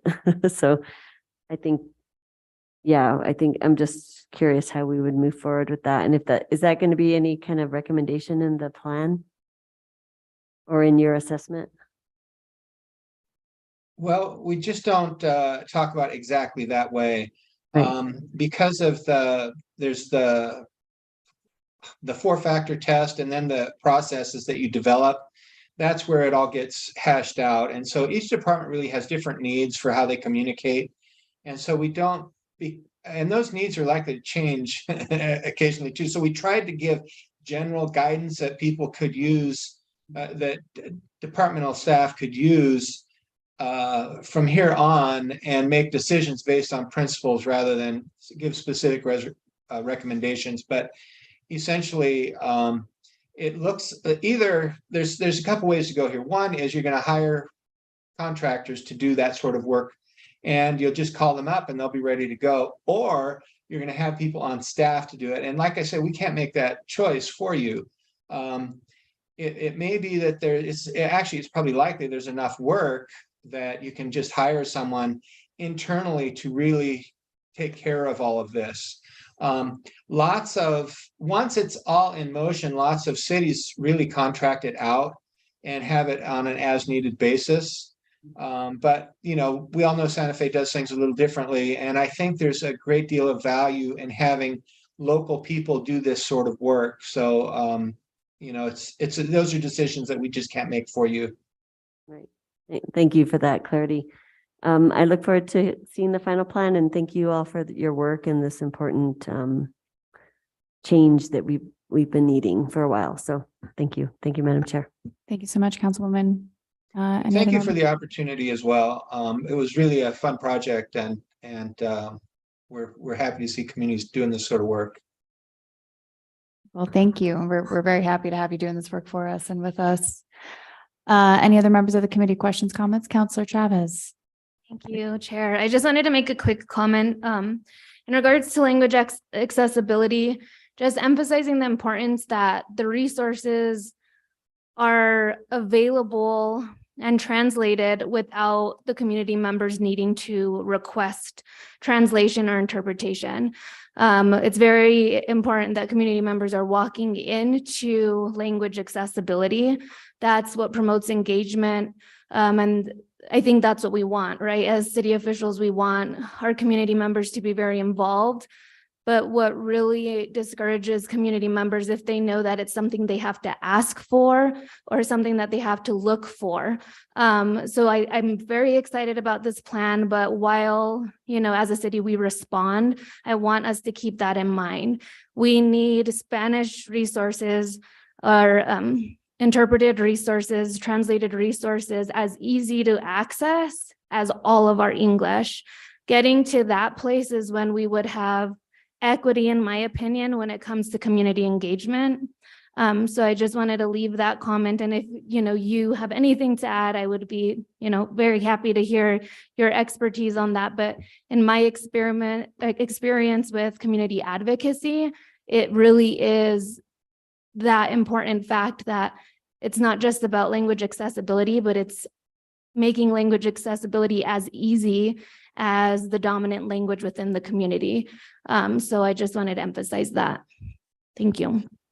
So we can, there's a lot of nuance to what you're mentioning there. And one is the equity of the ease of access. And so the language access plan is designed to really address that. And it makes it so that, you know, when you walk in the door, there's ways for you to get information right away. With Spanish, it is a more frequently used language, and so it's really easy to address that. But with other languages, you know, people who speak other languages still have the same equity rights. And so it's a little more difficult, but not so bad. There's a thing called an I Speak card. And when somebody comes in, you can kind of flash these and they can say, this is it. And you can usually what cities do or agencies do is there's a number that they will contract with and say, I have someone who's speaking this language, and there is someone on the phone that minute to talk with them. And so you can actually get services right away, but it doesn't look that great, right?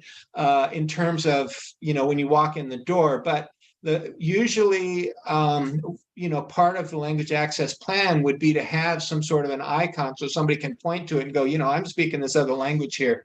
And that cues the people in the office and the department to be able to, you know, pull up the I Speak card and then talk with them. It's more difficult when there's a phone call. When there's a phone call, you know, there's a whole lot, you can't be flashing the I Speak card. But it turns out, because we interviewed some of these companies that do this sort of work, and they're like, yeah, most people, they can get a little bit of English, right? So you can ask them, you know, what language are you speaking? And they'll get that and they'll tell you, and they'll say, if you say, what is your phone number? You can usually get that too, right? So the two key pieces of information to keep these people engaged just happened, right? And, you know, what is your name? So, you know, once you get that far, you can get them to the translation services, and now everybody's engaged. So there's a lot of levels that go on here, but, you know, the initial level that you mentioned about Spanish, certainly the city of Santa Fe will have that handled in the traditional fashion, following the processes laid out in the language access plan. Thank you so much for that. And it's exciting to hear. I wanted to really emphasize my appreciation to you all and to City Clerk Mihalcik for taking this on. I know it's a lot of work, but the results that come from it is a more united and engaged community, which I think is just, you can't put a price on that. It's so important, especially having community involved in big city decisions in the city that serves them. So I just want to thank you for your work. Thank you, Councilman Chavez. And it really does, a lot of our conversations had to do with trust. And if you make everything easily accessible, make it welcoming, make it know that people who speak other languages are expected and welcome in a space, that will go a long way towards increasing that trust between the community and the city. Thank you. Thank you. Anybody else in the committee?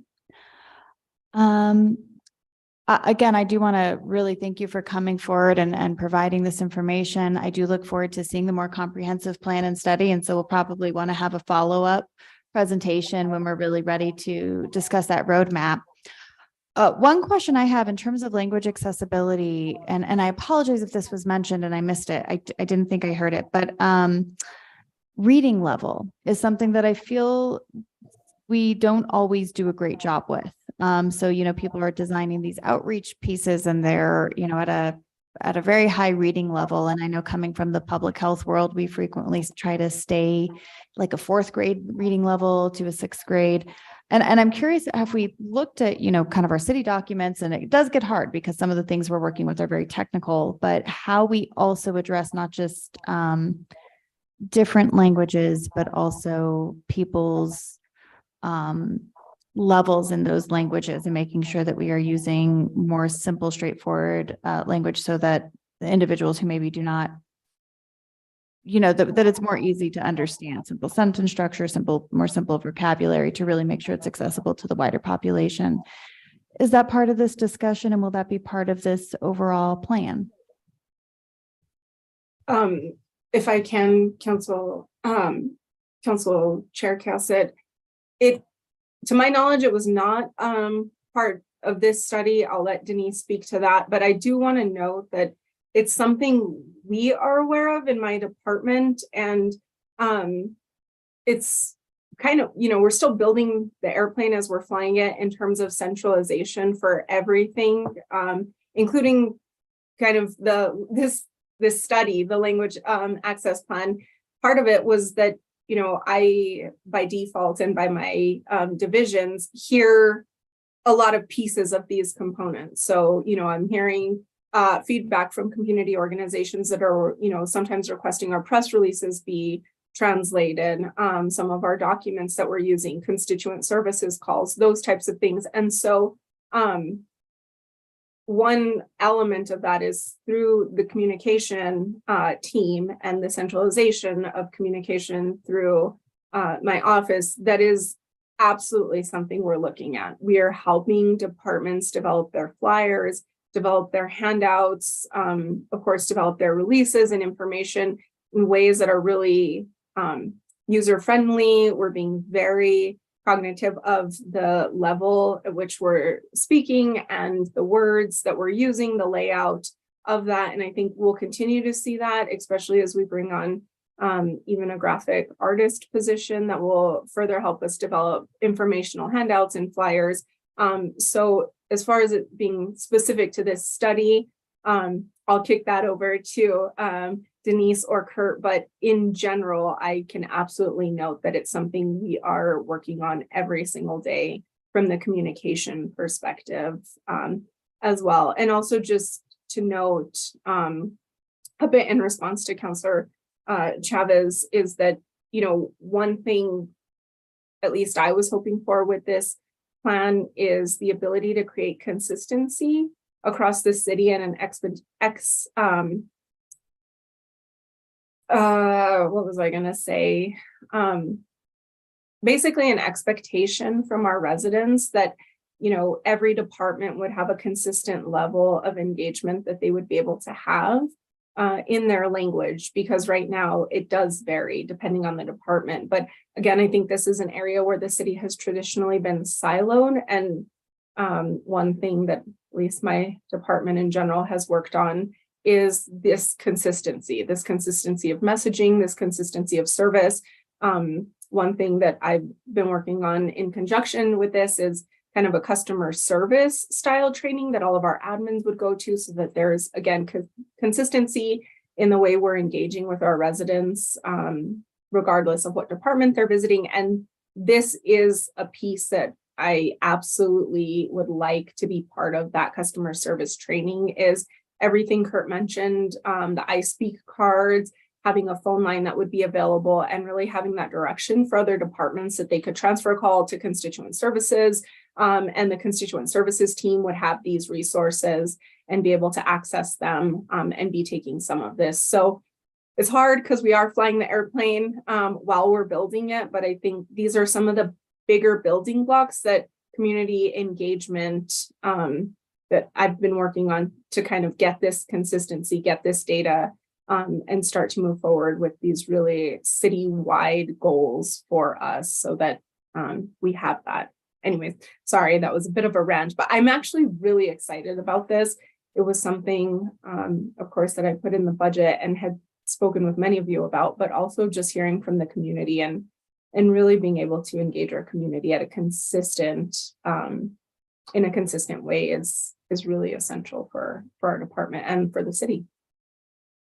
Wonderful. Thank you so much, Madam Clerk. And really thank you so much for your work on this, and for really your passion that is very palpable tonight. And I do really look forward to bringing you back in however many months when we do have that concrete plan and we can see the final report and evaluation. That'll be really interesting for us to all dig in. So whether it comes here at a governing body, I definitely think it'll be very important to see this roadmap. So thank you again. And thanks so much for being here. And thank you, Denise and Kurt, for joining us tonight. We appreciate you taking the time to come see us at Quality of Life. Thank you, Madam Chair. It's been a pleasure. Thank you. Okay, well, let's move on now to items that were pulled off the consent agenda. We are going to start with item C, and this was pulled by Councillor Lee Garcia. This is the request for approval. I am getting there. The request for approval of American Rescue Plan Act ARPA Recovery Funds subrecipient contract with the New Mexico Coalition to End Homelessness in the total amount of $600,000 for Consuelos Place Shelter under the first statutory category to respond to the COVID-19 public health emergency or its negative economic impacts. We have Cody Minnick here he's our housing grant manager with Affordable Housing. So Counselor Garcia, did you want a presentation or are you ready to jump into questions? Just a couple of quick questions, and I'm sorry to bring you here and sit through the last couple hours of presentations and questions, although it's a lot of good information.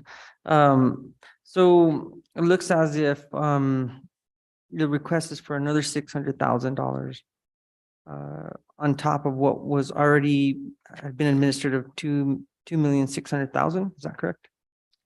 No, actually, that 2 million of that is allocated towards the Lamplighter project and will be going towards the acquisition. Only the 600,000 of that 2.6 million is going towards Consuelos. Okay, thank you. So I was a little unclear on that, and I appreciate you being here to answer.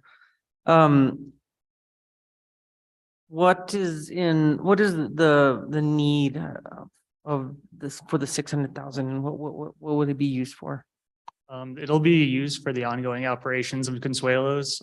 It'll support Consuelos through June 30th, 2023.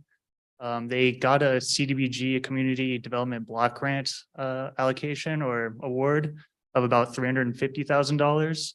And the budget is roughly 950,000. So that 600 grand was allocated as pretty much gap funding to carry them through the rest of the fiscal year. So that's what's needed to cover all expenses. Yes, it'll pay for staffing, the payroll, repairs, maintenance, cleaning, everything that it costs to run the place.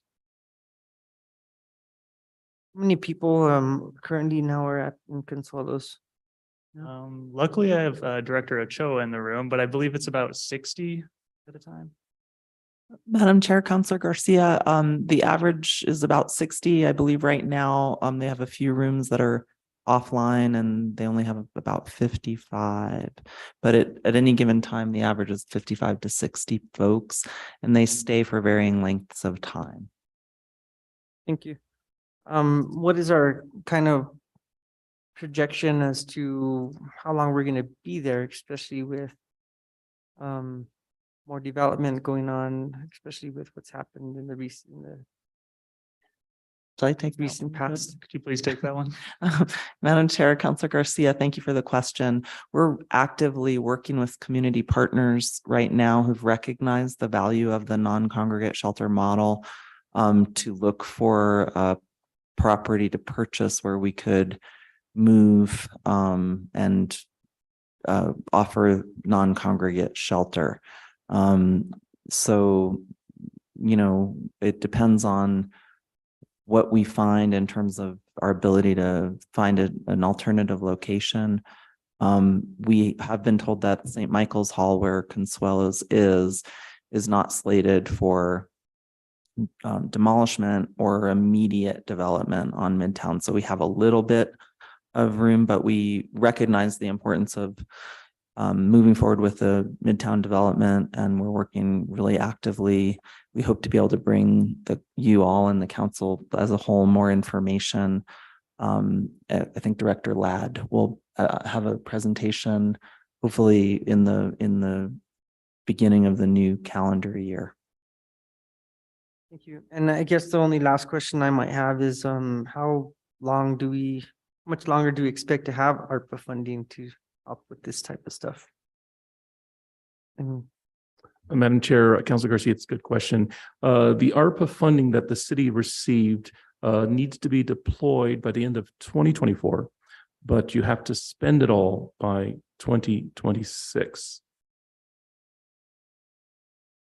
So the deployments that you're going to see over the next couple of months will have to be sent out by the end of 2024. So our fiscal year, for instance, and then the funding ends on the end of 2026.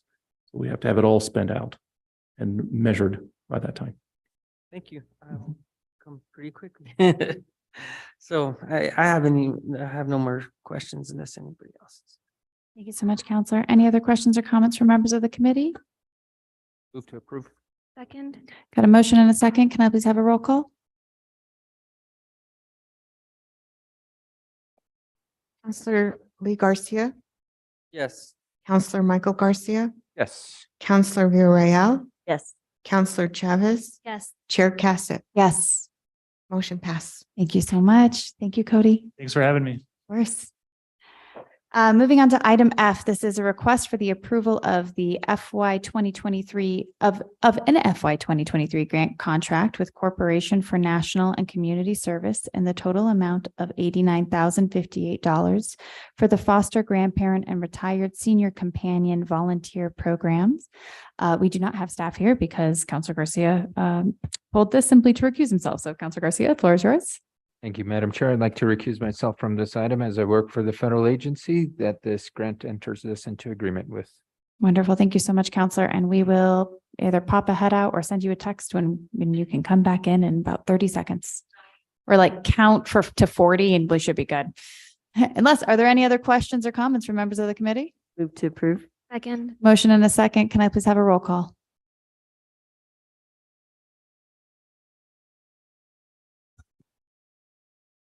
Counselor Villarreal, Yes. Counselor Chavez, Yes. Counselor Lee Garcia, Yes.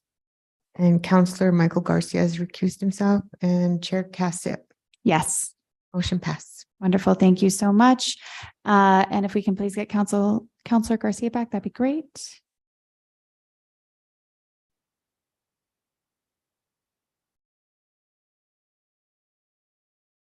Wonderful. Thank you so much.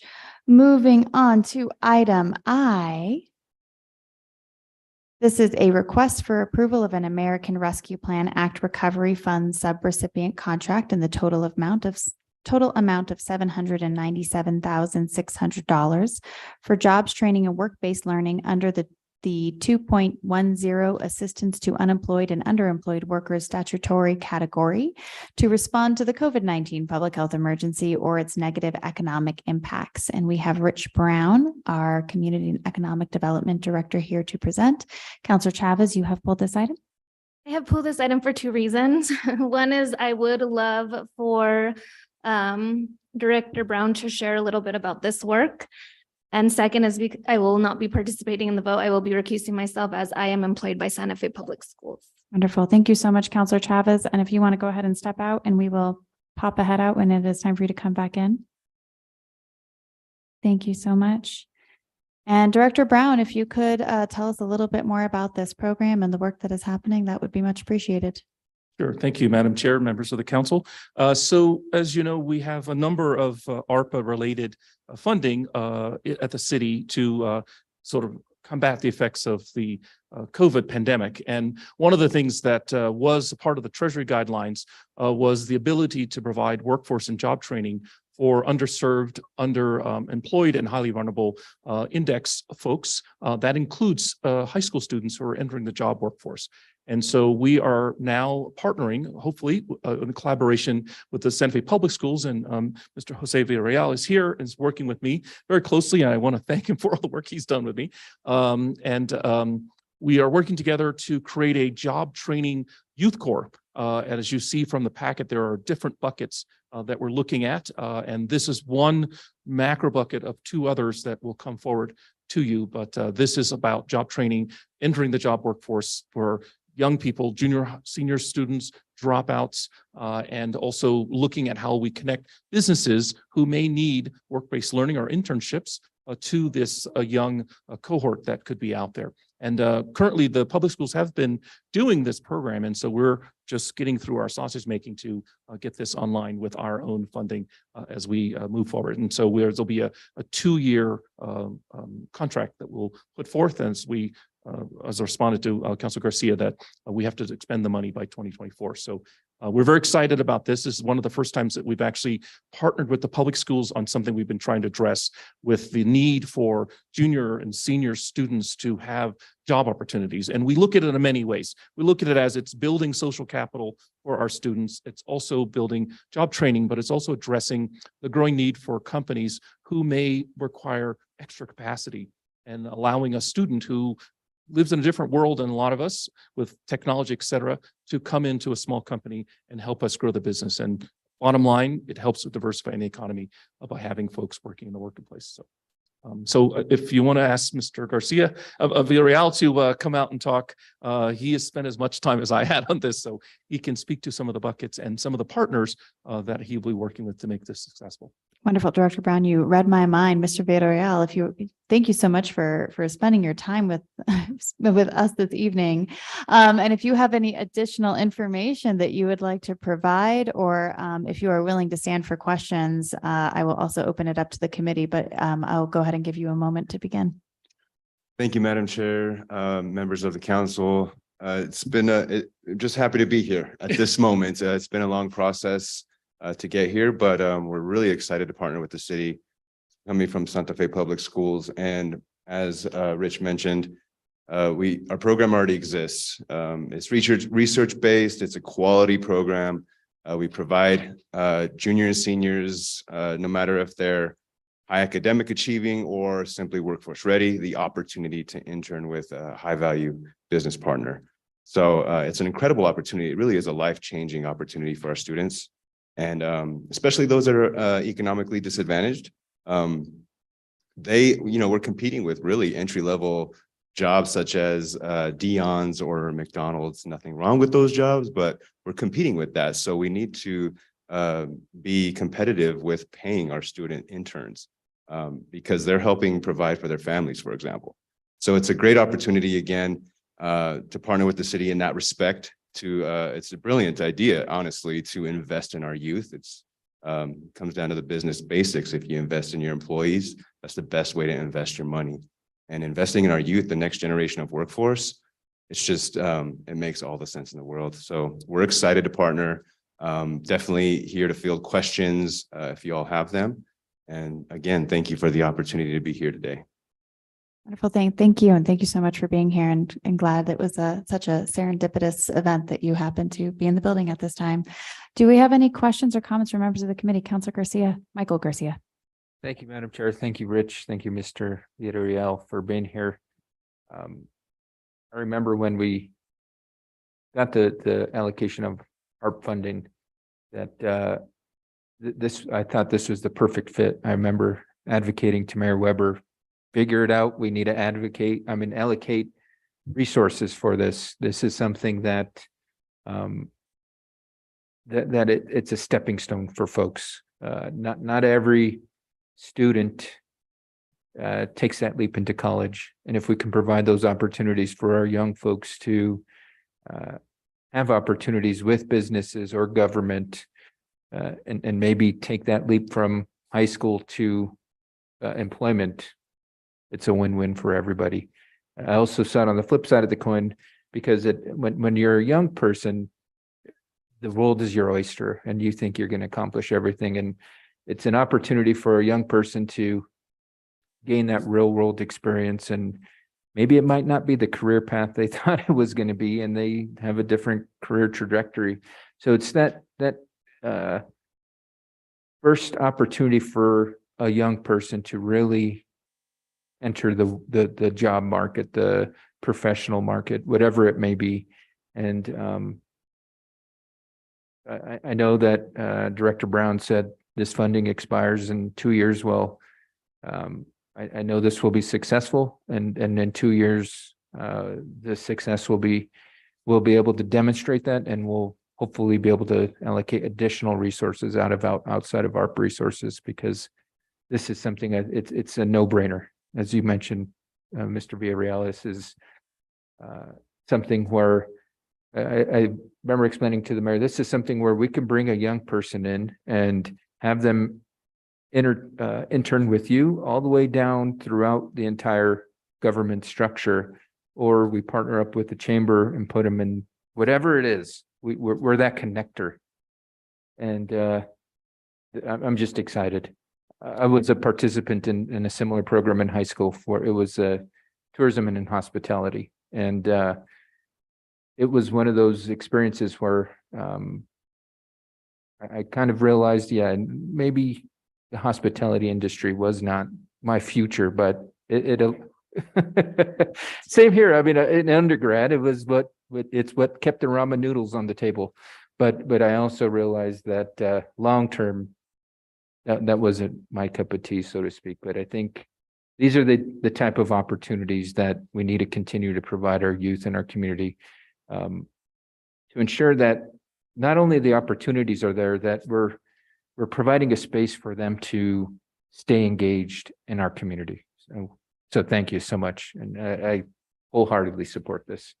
Thank you, Madam Chair. Thank you so much, Counselor. Any other questions, Councilwoman Villarreal? Thank you, Madam Chair. Just want to thank my Tocayo Villarreal. So exciting. I didn't know I had a primo in town. Thank you for your work and being with us and to talk about the importance. And I also want to thank Julie Sanchez, because she and I talked about this quite a bit. And I had told her about how important Inspire Santa Fe used to be when it was still active as a nonprofit, because we would actually see some of the mentors or mentees actually come to the city. And I was wanting to emulate something similar. And I'm glad that the Santa Fe Public Schools was able to put this together, and or you all were able to combine efforts. So excited to see where it goes and who gets to work with the interns. I didn't see any, but I know there were some, right, already? Yes. Well, he has a current program. Madam Chair, Councilor Villarreal, thank you for reminding me that Julie Sanchez has been very instrumental in putting this together. And one of the key points of our ARPA funding, which is exciting to the federal government, to us, is that she is adding on mentorship to not only support Mr. Villarreal here, but also for the students. So she and the Community Health and Safety Group is adding more funding to help us bring more mentors to the table so that we can make sure that the key thing is that the kids get soft skills and they get hard skills. Absolutely. And that soft skills part is where this mentorship is going to come into play. So that's key for us to what Councilor Garcia just said, that it allows us to look at this is a long-term project. We will have juniors and seniors for a very long time. And this is a great way for us to sort of support and stimulate our jobs and marketplace for long-term. And so this is a great way for us to start it up. So we're very excited about that. Excellent. Excellent. I guess the other question was like planning ahead once we don't have ARPA funds to just building budgets so that it does continue supporting. Because I think that was one thing, well, Inspire Santa Fe, it was various reasons why they didn't continue and COVID didn't help.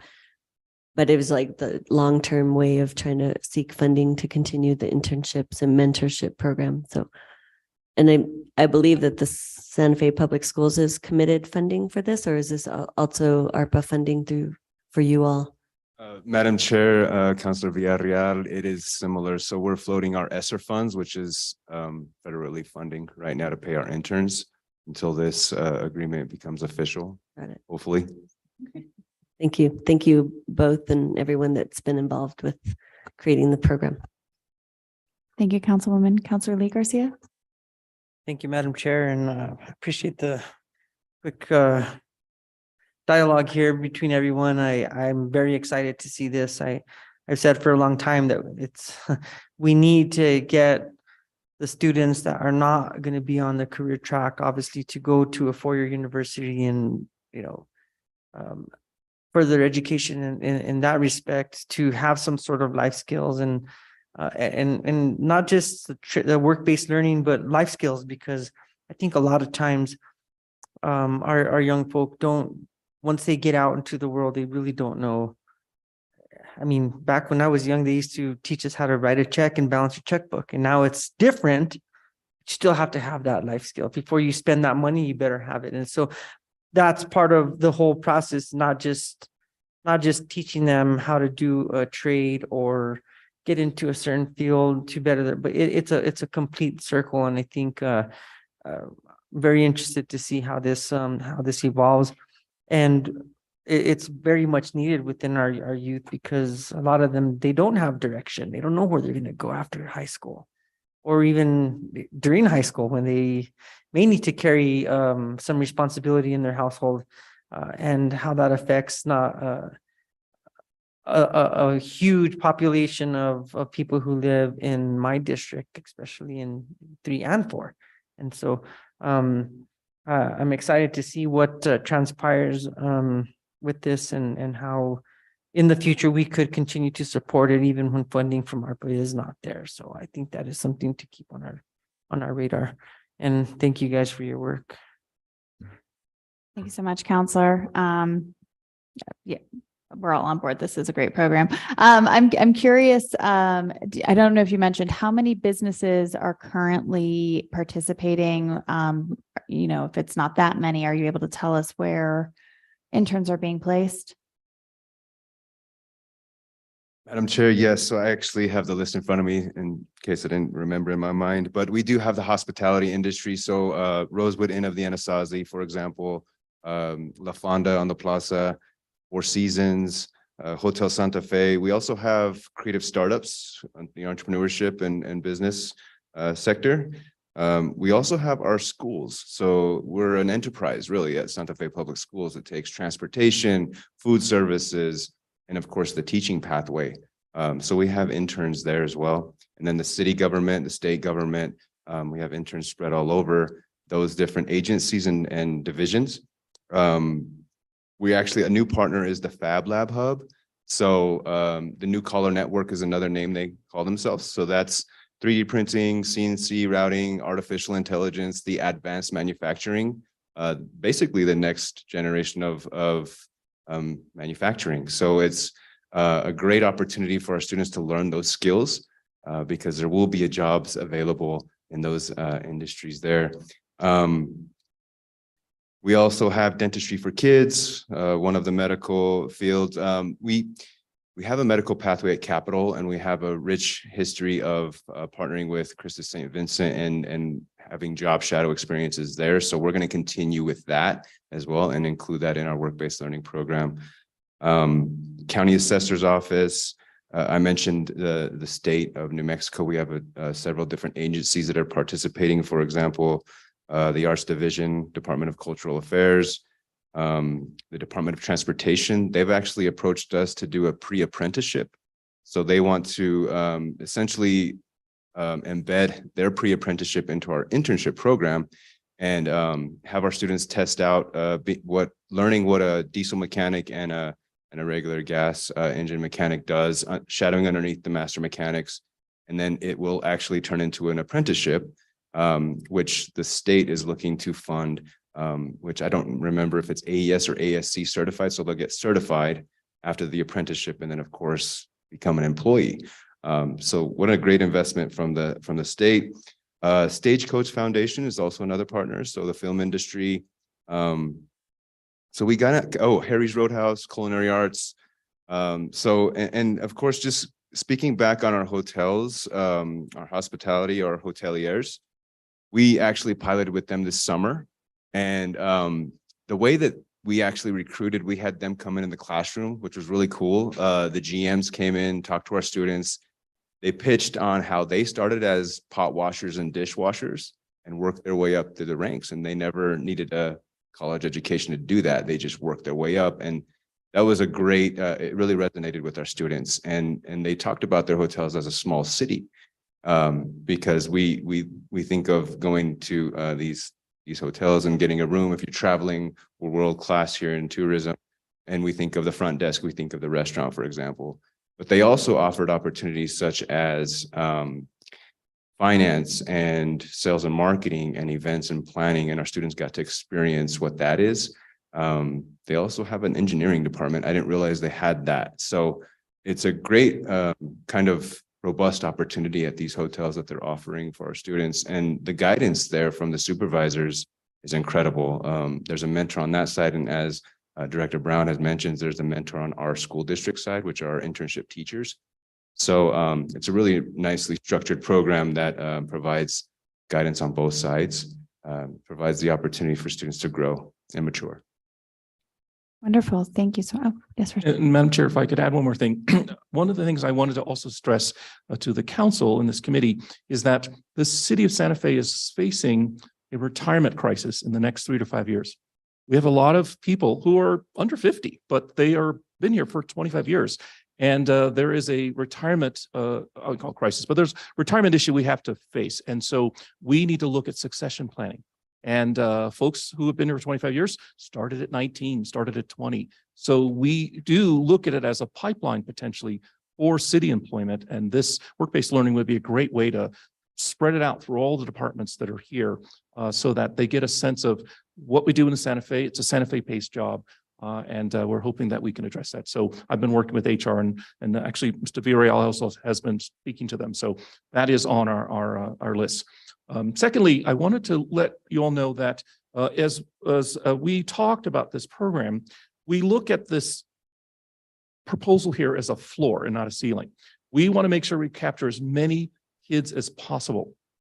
We want to capture as many kids as possible because opportunity is there and we want to make sure we leverage it. So this is sort of a starting point for us. And we've talked about as he grows the program, we want to be there as a city to be a partner. So I may have to come back to you if I run out of ARPA funding, but I just want to let you know that we all, I think, believe that making this a floor instead of a ceiling is a good thing for our community and for jobs and for the economy. So. Wonderful. Thank you. One last thing I want to let you know, I understand there's a business owner on the committee. We're going to knock on his door in a couple of weeks just to see if he might want a work-based learner. Well, that actually, my EDAC brain apparently has just like clinked on because I have a number of questions that I'll try to be extremely brief given the hour. That was one of them, is that if you're a business and you're interested in hosting interns, who do you contact?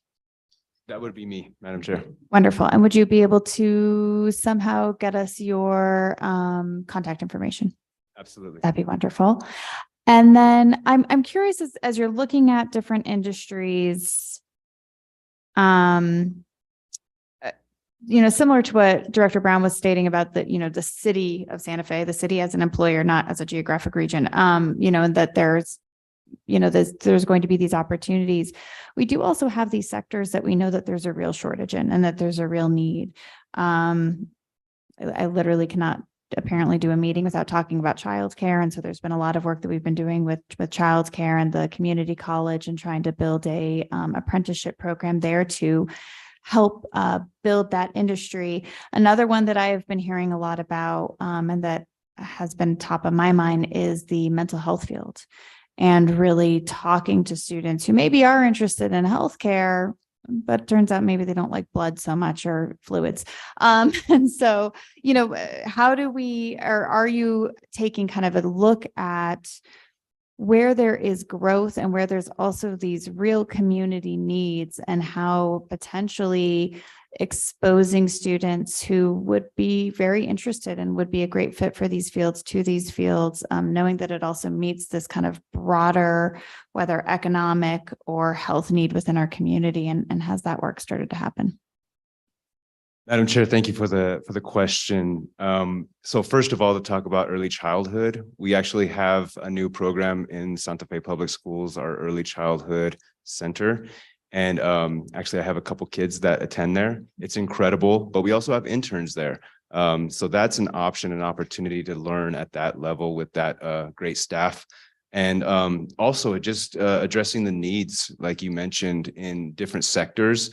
We definitely look at, all of the industry leading sectors. And of course, we call them high value jobs, right? And the definition of high value is high growth, high wage, and high demand. So we definitely want to spread it across as far as the opportunity in the health sector, in the hospitality, and also in the arts community, and everything that drives Santa Fe, in addition to small business. So we're open to really all partners that want to participate, small business or larger business. We don't try to narrow our outreach. So we're open to any and all that are willing to commit to this level of internship. So we want a quality mentor. We want somebody that's going to invest the time and value, which is a lot, really. So once you have an intern, you get the experience. You will also see the talent level of these students. So again, just talking about all of the leading industries, we're with you as far as even the mental health and the safety sector, like our police academy, as Chief Joy presented on. There's a shortage of workforce there. It's everywhere, right? So we're trying to provide the demand, supplying students out there in the workforce with these internship opportunities. I hope that answered your question. Yes, it did. Thank you so much. I really appreciate it. I see that this is coming to Economic Development Advisory Committee on December 14th. If you are available, that would be wonderful. If not, I think that it would be great to bring this as a presentation. And also, Councilor Chavez chairs the Mayor's Youth Advisory Board, and I think it'd be really interesting to talk to MIAB about this as well. And now I will stop because I understand that the hour is late and I could keep going. So if there, oh, yes. Did you? Yeah, just one more thing, Madam Chair. I just really wanted to thank Director Brown publicly, because we've been working behind the scenes, and also Mayor Weber, as far as your generosity to actually to move forward with this. And of course, city councilors, thank you so much for the support. It's just an incredible partnership, and I just can't wait to see it actually live in action. So thank you so much. Absolutely. Thank you. And if there are no other questions or comments, do we have a motion? Move to approve. Second. Got a motion and a second. Can I please have a roll call?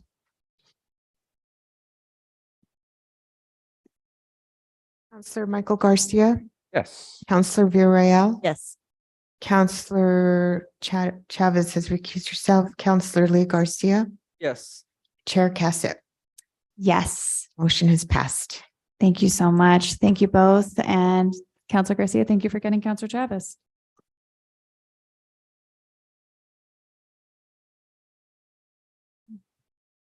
All right, moving right along to item.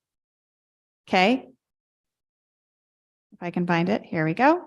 So this is consideration of a resolution relating to firearms, recognizing that certain city properties are used for school-related activities, which makes the carrying of a deadly weapon on such properties a fourth-degree felony pursuant to NMSA 1978, Section 30-7-2.1, and directing the city manager to work with staff to post notice on such facilities. We have Director Ochoa from Community Health and Safety Department here to present and answer questions. I have this pulled by Councilwoman Villarreal and Councilor Lee Garcia. Which of you would like to start? I'll start. Thank you. Thank you, Director Ochoa. Sorry, you look scared. Maybe I'm getting tired and giddy, but you're like, what is she gonna ask me? In concept, I'm supportive of this, and I guess I was just trying to make sure how, at first my question was like, what locations would be the areas we're focused on, and in the resolution, it lists them. Convention Center, the MRC complex, Genoveva Chavez, main library, all the libraries, and the facilities in which the Mayor's Youth Advisory Board holds their meetings. And then other facilities in which students visit or as part of a school related or school sanctioned activity, including Buckman diversion. These are like field trips, I'm assuming. And then the last one says facilities in which school interns are working as placed through the Santa Fe Public Schools, including but not limited to City Hall and Municipal Court, which we just talked about.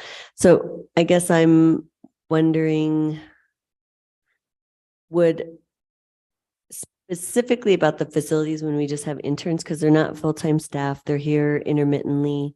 Does that mean we put up permanent signs for those facilities? Or are they temporary signs for those facilities that have interns?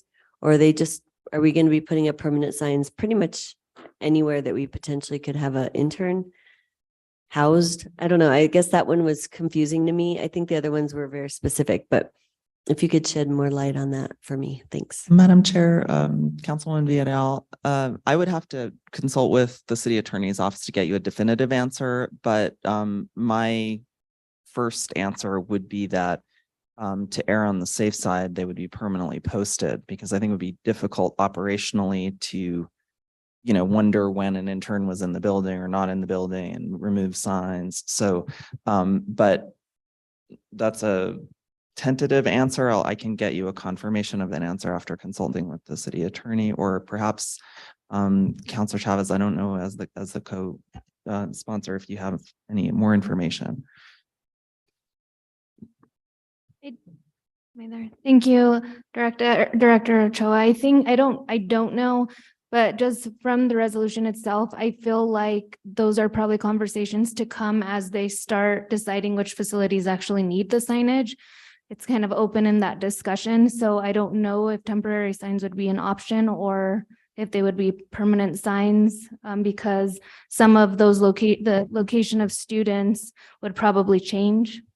But I'm not sure. It seems to me like that was going to be an ongoing discussion on how the actual signage was going to be posted. Okay, I was just checking to see what that would look like because it could potentially be all our facilities because we potentially could have interns everywhere. So, all right, yeah, I guess if we could just get clarity, I just didn't know what would be the best route for that. The other question I had was, are we utilizing the teen center anymore? Why am I forgetting the name of it? On Agua Fria. There's Madam two Chair, buildings. Councilwoman Villarreal, Carlos Ortega Center. Thank you. We are not utilizing that building. Currently, the teen programs are offered at Genoveva Chavez Center. So, and of course, very soon, we hope they'll be offered at the teen center on the south side. And so we're really transitioning away from that location. Okay. So none of those, there's two buildings. There's the teen center and then the, Monica Roy Ball Center. thank you. For the younger kids, Yeah. no, those have not been utilized. We were so excited, as wonderful as those buildings have been, I know many people, myself included, my kids went through those in those buildings, have such a fond place in their heart for those buildings. Really because of the location of most of the young families in Santa Fe. We've found that the Chavez Center and the partnership obviously in the school with the schools during the summer has proven adequate to meet the needs. And now that the youth programs really emphasize all youth getting access to the facility at the facilities at the Chavez Center, that's been proving a pretty successful, popular model. Got it. Okay, thank you. I'm sure we've vetted this for legal implications if someone would try to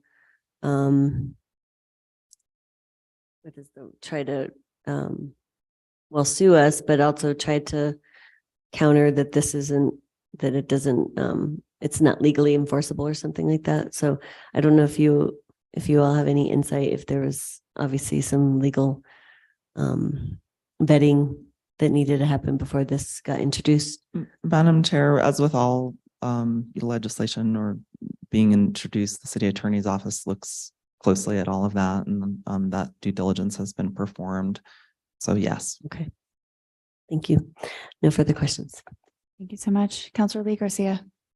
Thank you, Madam Chair, and thank you, Director Ochoa, for being here, answering our questions.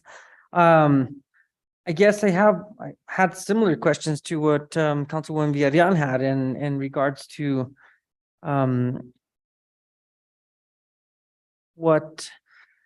because we have state statute, and I think that we're all aware of that.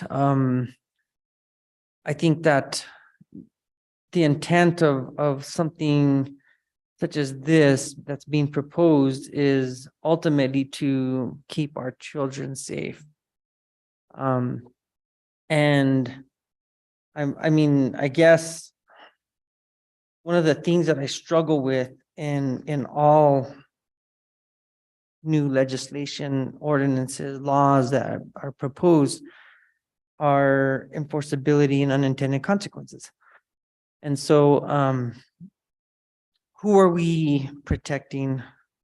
How do we plan on protecting them by posting signs?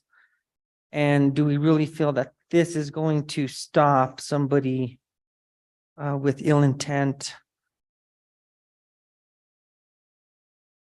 from performing horrible acts, especially acts that have been presented here in the resolution? And I typically always struggle with this because I think we've even heard, in the last within the last 30 days of horrible acts being done to students in a college that it wasn't in regards to firearms, it was to another deadly weapon that was used.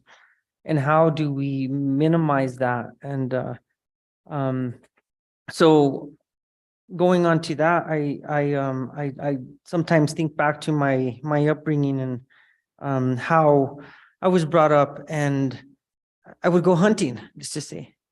And a hunting rifle is a deadly weapon. And with no intent to take it onto a school premises, what happens when a youngster may be out there and have a firearm in their vehicle and now is charged with a 4th-degree felony? And again, there's no intent to harm anyone other than unintended consequences. And so how would we approach something like that in this circumstance? Madam Chair, I'll defer to the sponsor, one of the co-sponsors, Counselor Chavez, to that question. From the resolution, it looks like, and something that I think is important is like an ongoing discussion with the police department on how they are going to enforce this. For your example, like to me, if a gun is in a parked car because a parent is dropping off a child, I don't think that is necessarily what we're trying to prevent here. The signage is going to exist more so at the entrance of facilities, which is someone walking in with a gun on their body, which I think is what we're trying to prevent, especially if there's children around. But that the police department is going to be in discussion with the city manager how to best enforce this and how that component's going to look, which I think is the appropriate thing. I think the police department really needs to guide that work and provide us that information and enforcement with that. Thank you for the answer, Counselor Chavez. And so again, I understand that and I completely agree with it, especially under state statute and how it directs these rules towards schools. So I guess the next question I would have is how often are school activities being held on city properties? And again, the stroke is big. There's so many city properties. And so how often and what's the percentage of activity with school-age children or school activities on city premises? Do we know that statistic? Madam Chair, Counselor Garcia, I can just speak to the services offered through community services. For 8 weeks during the summer, we have students at the Chavez Center. We have library programming for young children almost every day, at least at one of the branches of the library. So I would anticipate that this would be a fairly full-time signage for that purpose. Again, I think operationally it would be challenging, but I'd look for guidance from the city attorney on when to take a sign off or on if there are no children present. I think given the schedule of events that we have at the rec centers, certainly at the teen center, that's an obvious place. And now we've heard, we hope to get, interns here in all departments of the city, as well as the visitors that come. It's a substantial amount of time. I don't have a number for you tonight, but I can look into it. So then I guess my assumption would be is that if there is not a school-sponsored activity, and somebody were to have a firearm, whatever it may be, whether it's open carry or concealed carry, they're subjective to this felony charge if they are caught, I guess, or reported and then caught, and then can be charged with a felony, which I think is tough for me. I didn't see definitions in regards to deadly weapons. So what would that consist of? Is it only firearms. I'll defer again, Madam Chair, Counselor Garcia to the sponsor. I would want to have a discussion with the city attorney on that definition. I don't know how it would be defined or how they would recommend definition of that. Thank you. And so the city attorney is obviously signed off on the legislation, so obviously feels that this is an enforceable deal if we were to pass it. The one other thing I kind of have is being that we have listed here the sites that would be included in the legislation. Be it further resolved on page 3, line 22, it says the city manager identifies additional city locations that are used for school-related or sanctioned events. So that would be up to the discretion of the city manager, I'm assuming just by the wording. And so again, that's just leaves, to me, it leaves it too much, a lot of control out of our ability to I've struggled with this because, how do we keep our people safe and our community safe? And is this going to stop somebody from committing a very horrendous act on people who are on our community, on our children, on people who are vulnerable? And I don't necessarily know that this is something that will it's just my thought process, and that's going to deter that. To me, what it seems like is it regulates us more and more and more. And from a person that comes from that perspective and looks at it from that side, we want to come up with real solutions that would deter something bad happening to our children, to our community.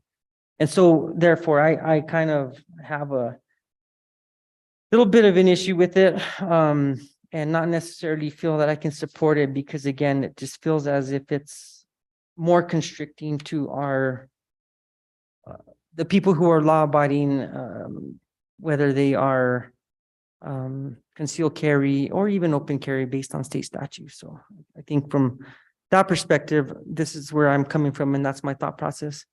And I'll yield the floor if anybody has any other questions. Thank you. Thank you, Counselor.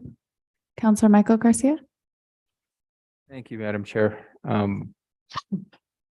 think we can all agree, we as a government need to do everything we can to ensure that not only that our children are safe, but everybody in our community. And I think taking the actions to ensure that when whether it's somebody attending a school sanctioned event or going to a nightclub, folks feel safe, folks feel protected, and folks know that should something arise, there are systems in place to help mitigate whatever challenge it is, whether it's a firearm or another type of deadly weapon. So I'm glad we're beginning the conversation, because it absolutely is a conversation we need to figure out what can be done now. I guess my concerns arise around the authority. And the State Attorney General's office this month, December 1st, recently opined on a very similar topic. And there's the opinion was on the prohibition of weapons in multi-use county-owned buildings. And the Attorney General's office deemed that the municipality could not regulate that. And so I just want to read you a section of this, and I'm happy to share this opinion with the committee just so you can read it in full. but a portion of it reads, in 1986, the New Mexico Constitution was amended to preempt a municipality or county's ability to regulate the possession and bearing of firearms. The constitutional amendment consisted of the addition of a single sentence which stated, no municipality or county shall regulate in any way an incident of the right to keep and bear arms. New Mexico Constitution, Article 2, Section 6, the amendment effectively reserved the state the right to regulate firearms and removed the local government's ability to regulate firearms. The prescription on local regulation is both clear and unambiguous.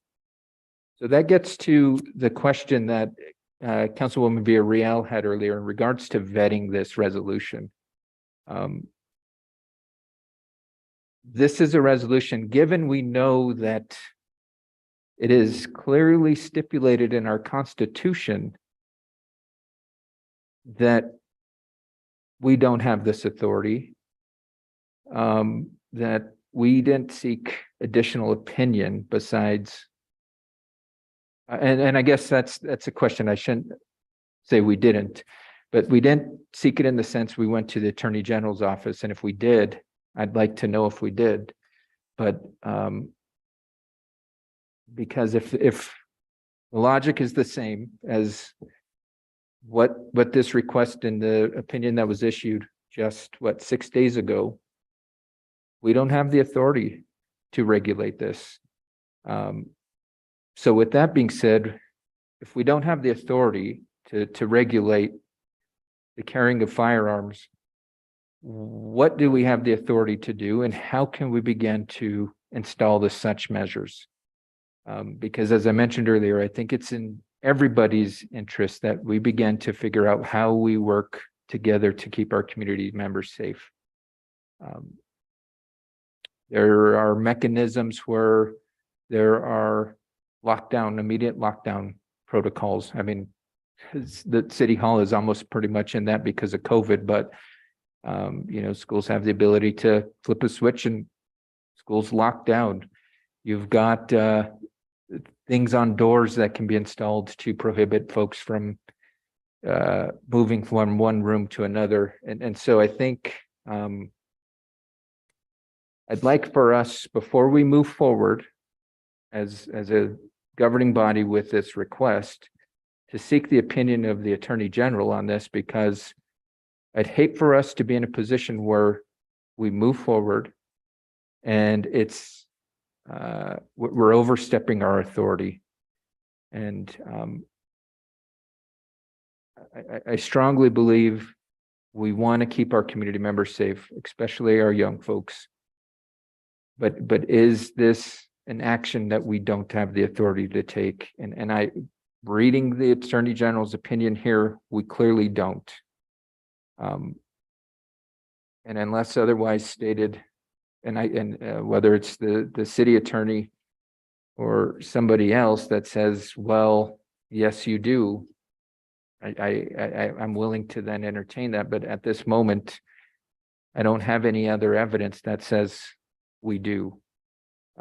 If a school, and I think I'm looking at it from a reverse, that the logic we're using to implement such measures, we taking the school-aged approach. I guess my question is, have we reached out to the schools to say, well, you do the legislation, we'll put the signs up on our buildings? Is that allowable? I think that it's, again, this is a great conversation to be had in regards to how we can get around it. But I think us as a governing body, we do not have the authority to take such action. Just basically going off of what's currently in our state constitution and what the Attorney General's office just recently opined on less than a week ago. So at this moment, I know Director Ochoa, you're not the city attorney. I wish the city attorney was here to help clarify some of these questions. And I think that's maybe where, I don't know if we postpone moving this forward until the city attorney's office can come with some of these clarifying questions. Because at this moment, I can't support it moving forward until I get some of that clarification. Again, I stand strongly and firmly behind supporting our young folks and making sure everybody's safe, but again, I want to make sure we're doing it within our bounds and of authority prohibited by our state constitution. That's all I got, Madam Chair. Counselor Chavez. Thank you, Chair. The state statute that's referenced throughout the resolution, it states any other public buildings or grounds, including playfields and parking areas that are not public school property in or on which public school related and sanctioned activities are being performed. So any partnership between Santa Fe, this is what I imagine. I wasn't part of the city attorney conversations, but what that in school sanctioned, I would imagine that would include any MOU or agreement between the city and Santa Fe Public Schools or any other LEA or educational agency that has a partnership with the city that where students participate in any type of activities within their building. So it is covered within state statute, which is listed in the resolution. And I think that's probably why the city attorney signed off on it. Thank you, Counselor. Counselor Lee Garcia. Thank you, Madam Chair. And going back to that, I appreciate the information by Counselor Garcia, Michael. And then the explanation by Counselor Chavez. I would then take that information and say, okay, then is only the time that students or activities are being sponsored by and that are sanctioned on city property are the only times that maybe this could be enforced. Because anytime other than that, it almost sounds like it's unenforceable. And so they're going back to the question about posting signs permanently. It would have to be stated only while school activities that are being sanctioned by the public schools and so on and so forth. And that's just my thought process. I think I'll stop right there. Thank you.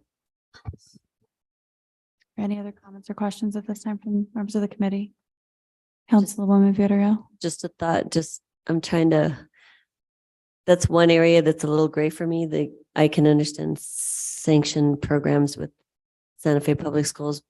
And then we were talking about different activities and things that we have at the library. They may not necessarily be public school sanctioned activities or even public school students. It's really just youth. And so where is there a gray area that is not protecting us in a way?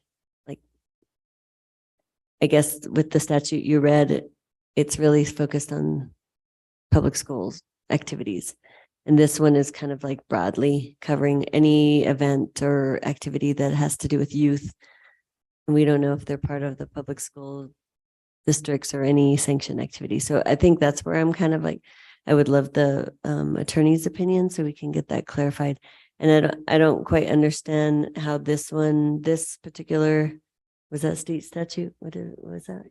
State constitution is then intersects with the piece that you read too. So I don't know if we need more clarification from our attorney team. So what I'm hearing a lot from the committee is a lot of questions, and it sounds like we do not have the staff on board or the staff here that should be answering the questions. I think Councilor Garcia hit the nail on the head that probably what would be within our best interest is to postpone, or what is it postponing? Until the following quality of life committee meeting, and we can make sure that we have the city attorney's office here to answer the questions. So that would be my recommendation to the committee. And if that is agreeable to the rest of the committee, then I would entertain a motion or any other motion that anybody would like to make. I'll make a motion to postpone for further until our next meeting to allow for additional staff input on the matter. I'll second that. And I think that it would be appropriate, if I may, Madam Chair, to specify again what we are looking for, and I think we somewhat have in regards to, the city attorney and, please address our questions in regards to what was read here, and the statements by, Counselor Garcia. Really like that clarification. Thank you. Well, I would highly recommend, given, that this will probably take some research, that prior to the January 4th meeting, if people can please submit questions to Director Ochoa, who's listed as staff, and Director Ochoa can send it over to city attorneys or maybe CC the city attorney on there so that there is plenty of opportunity. As Councilor Garcia mentioned, this opinion from the AG's office came actually after it was introduced. So I don't know if that is new information that factors into this consideration. So I would definitely recommend that those questions be forwarded over to the city attorney's office and Director Ochoa, so that there is ample opportunity for them to research answers prior to us discussing this again on the January 4th meeting. Any other questions or comments from members of the committee? And if not, can I please have a roll call vote to postpone this item until Wednesday, January 4th? Counselor Villarreal, Yes. Counselor Chavez, Counselor Lee Garcia, Yes. Counselor Michael Garcia, Yes. Chair Cassett, Yes. motion has passed. Thank you so much. Thank you, Director Ochoa. All right, moving on. Last item. Consideration. I am not going to read this whole thing, y'all. Consideration of a bill sponsored by Counselor Garcia, and I have signed on as a co-sponsor. It's an ordinance relating to electric bicycles. It's amending a number of sections. It is updating some definitions and putting in some regulations. Romella is not here. So, hi, how are you? I'm good, Counselor. Good to see you. And so we will be moving to hear this now with Kevin Nault, who's our Assistant City Attorney, and Counselor Garcia. You had pulled this as well as Counselor Lee Garcia. Both Garcias have pulled this. So I will move to Counselor Michael Garcia as a sponsor first. Thank you, Madam Chair. I think Kevin has a brief presentation for us, and then with that, go ahead and defer to Counselor Garcia for any questions. I do have an amendment based, I've going to be introducing based off feedback from our police team, but with that, I'll defer to Kevin for a brief presentation. Thank you, Madam Chair, councilors. Very briefly, this bill amends a few sections of the city code. Largely, there are kind of two parts to the amendments. The smaller part, there is a speed limit set citywide for bicycles on sidewalks and a corresponding removal of the requirement that cyclists ride on sidewalks or bike paths when available rather than in the streets. So speed limit on the sidewalk, but cyclists can use the road next, adjacent as well.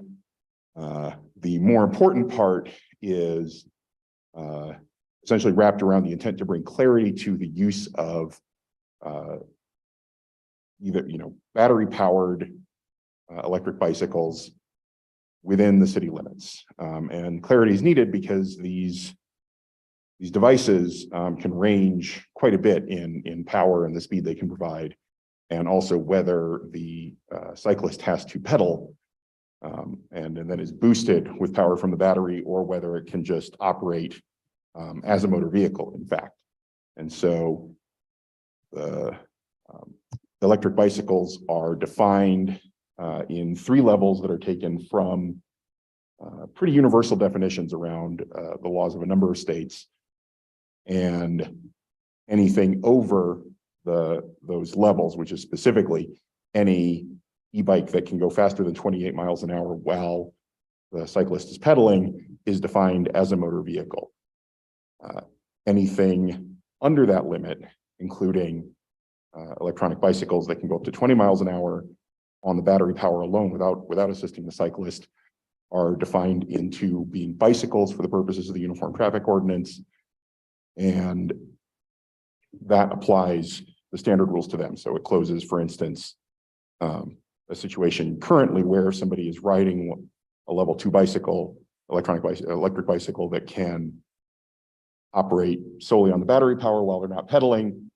That is prohibited on bike trails in the city because that is a motor vehicle. If they start pedaling, it is suddenly legal. This obviously puts the police in a difficult position enforcing that rule, whether the person was pedaling or not, if they're coasting, were they coasting, were they on power? So it just, and I think that illustrates the principal point here, which is just to provide clarity to the use of electric bicycles in the city. So that's the ordinance as written. There is an amendment that Councilor Garcia mentioned that I'll let him discuss. Sure. And so until I get clarification from Kevin regarding if I can introduce it tonight or not, there was some confusion, final clarification, but there was, based on feedback from our police team, concerns regarding enforceability around our DWI laws. If there was an individual who was found to be intoxicated operating an e-bike, our police team wanted to ensure that they had the authority to move forward and potentially charge an individual with a DWI. That was not in the original proposed bill. And based off the feedback, we are now including e-bikes as a vehicle, which would then in turn allow an operator to potentially be charged with the DWI should they be found in violation of that law. That was at the recommendation of our police force. Any clarity on that? I think that was. So the version of the amendment currently in the packet is an outdated version. There was some inconsistency in notes, and by the time everybody had their notes compared, is a mistake then added like some more issues. So we got the amendment language largely straightened out today. There may be a slight change just for the sake of clarity to the way one of the amendments is described. But yeah, the final version changes the definition very slightly. It removes some language that came from federal regulation that was not deemed necessary. And the principal thing it does is to define electric bikes as vehicles, not motor vehicles, because they'd be prohibited on the bike paths then. But within the UTO, it defines them as vehicles, which doesn't change the operator's responsibility with respect to the rules of the road or anything like that, but does clearly define them as liable for DUI, which is operating a vehicle while under the influence of intoxicating liquor or drugs. So that's the purpose and effect of that change. And I believe the other amendments were just clearing up some language regarding some of the concerns that BPAC membership had around going to pull it up, classifying them as motor vehicles, because in the way it's proposed. And so I don't know if folks have the amendment in front of them.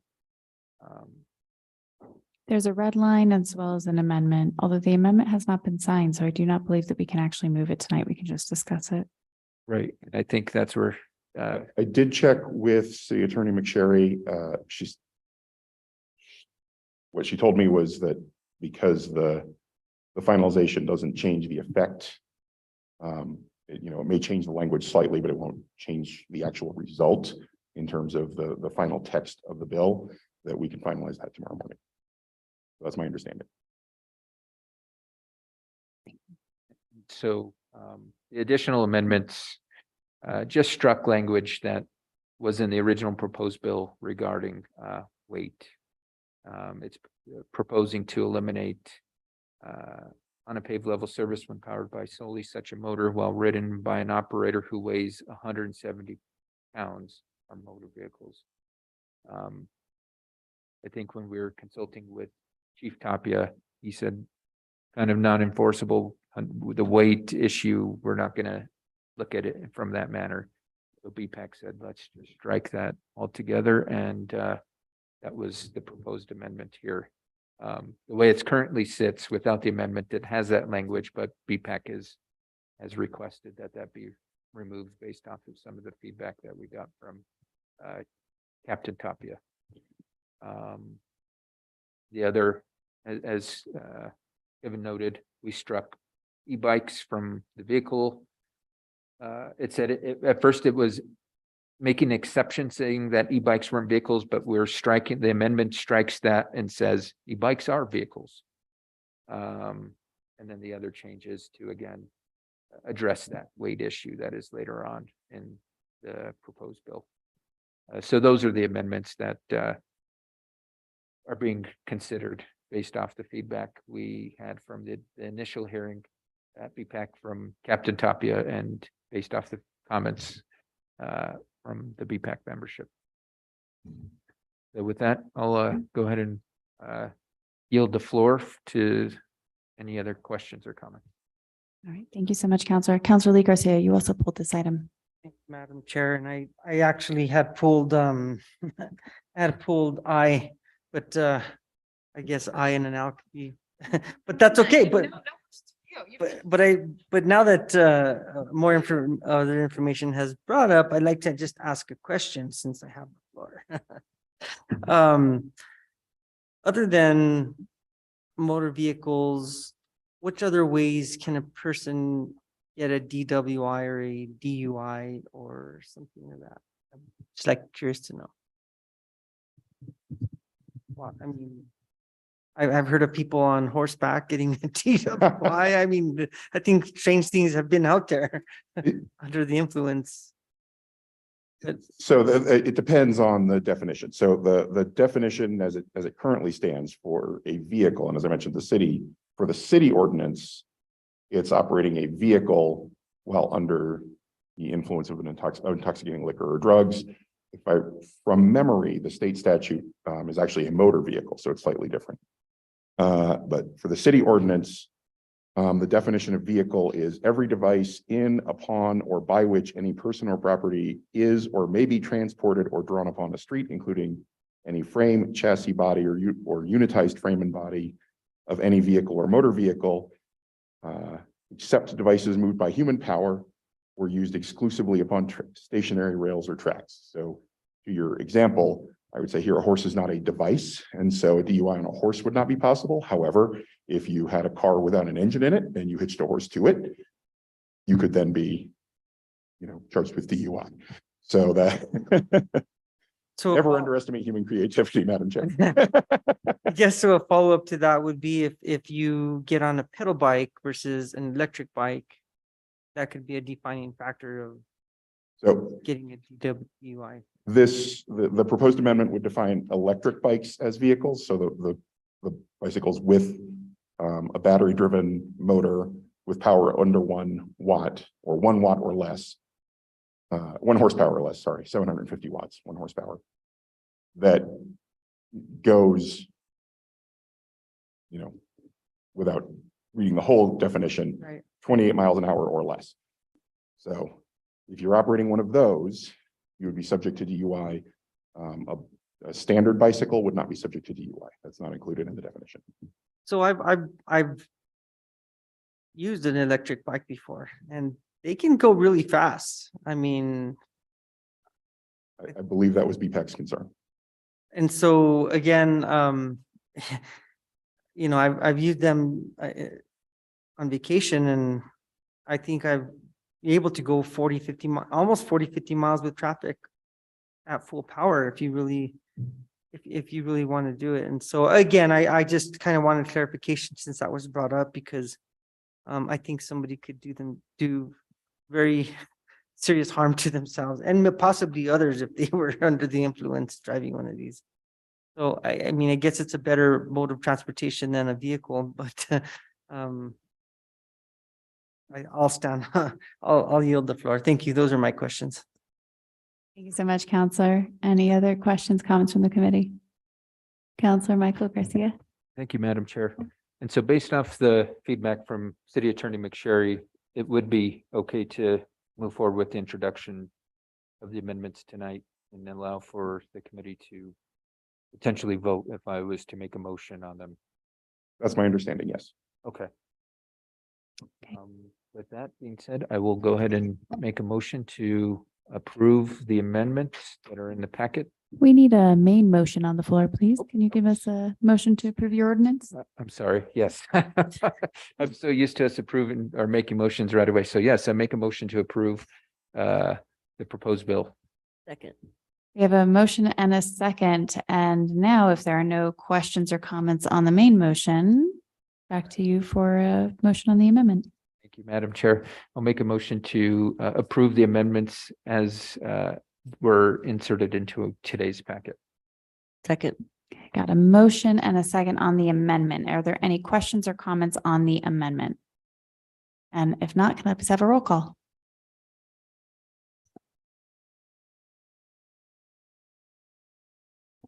Counselor Chavez, Yes. Counselor Lee Garcia, Yes. Counselor Michael Garcia, Yes. Counselor Villarreal, Yes. Chair Cassett, Yes. motion passed. Wonderful. So now moving on to the main motion, we will be voting on the ordinance with the amendment attached. Any questions or comments on the main motion? And if not, roll call vote, please. Counselor Lee Garcia, Yes. Counselor Michael Garcia, Yes. Counselor Villarreal, Yes. Counselor Chavez, Chair Cassett, Yes. motion passed. Wonderful. Thank you so much.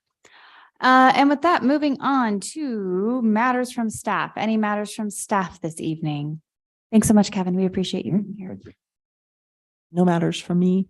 I have no matters. I have no matters, Madam Chair. And moving on to matters from the committee. Any matters from any members of the committee this evening?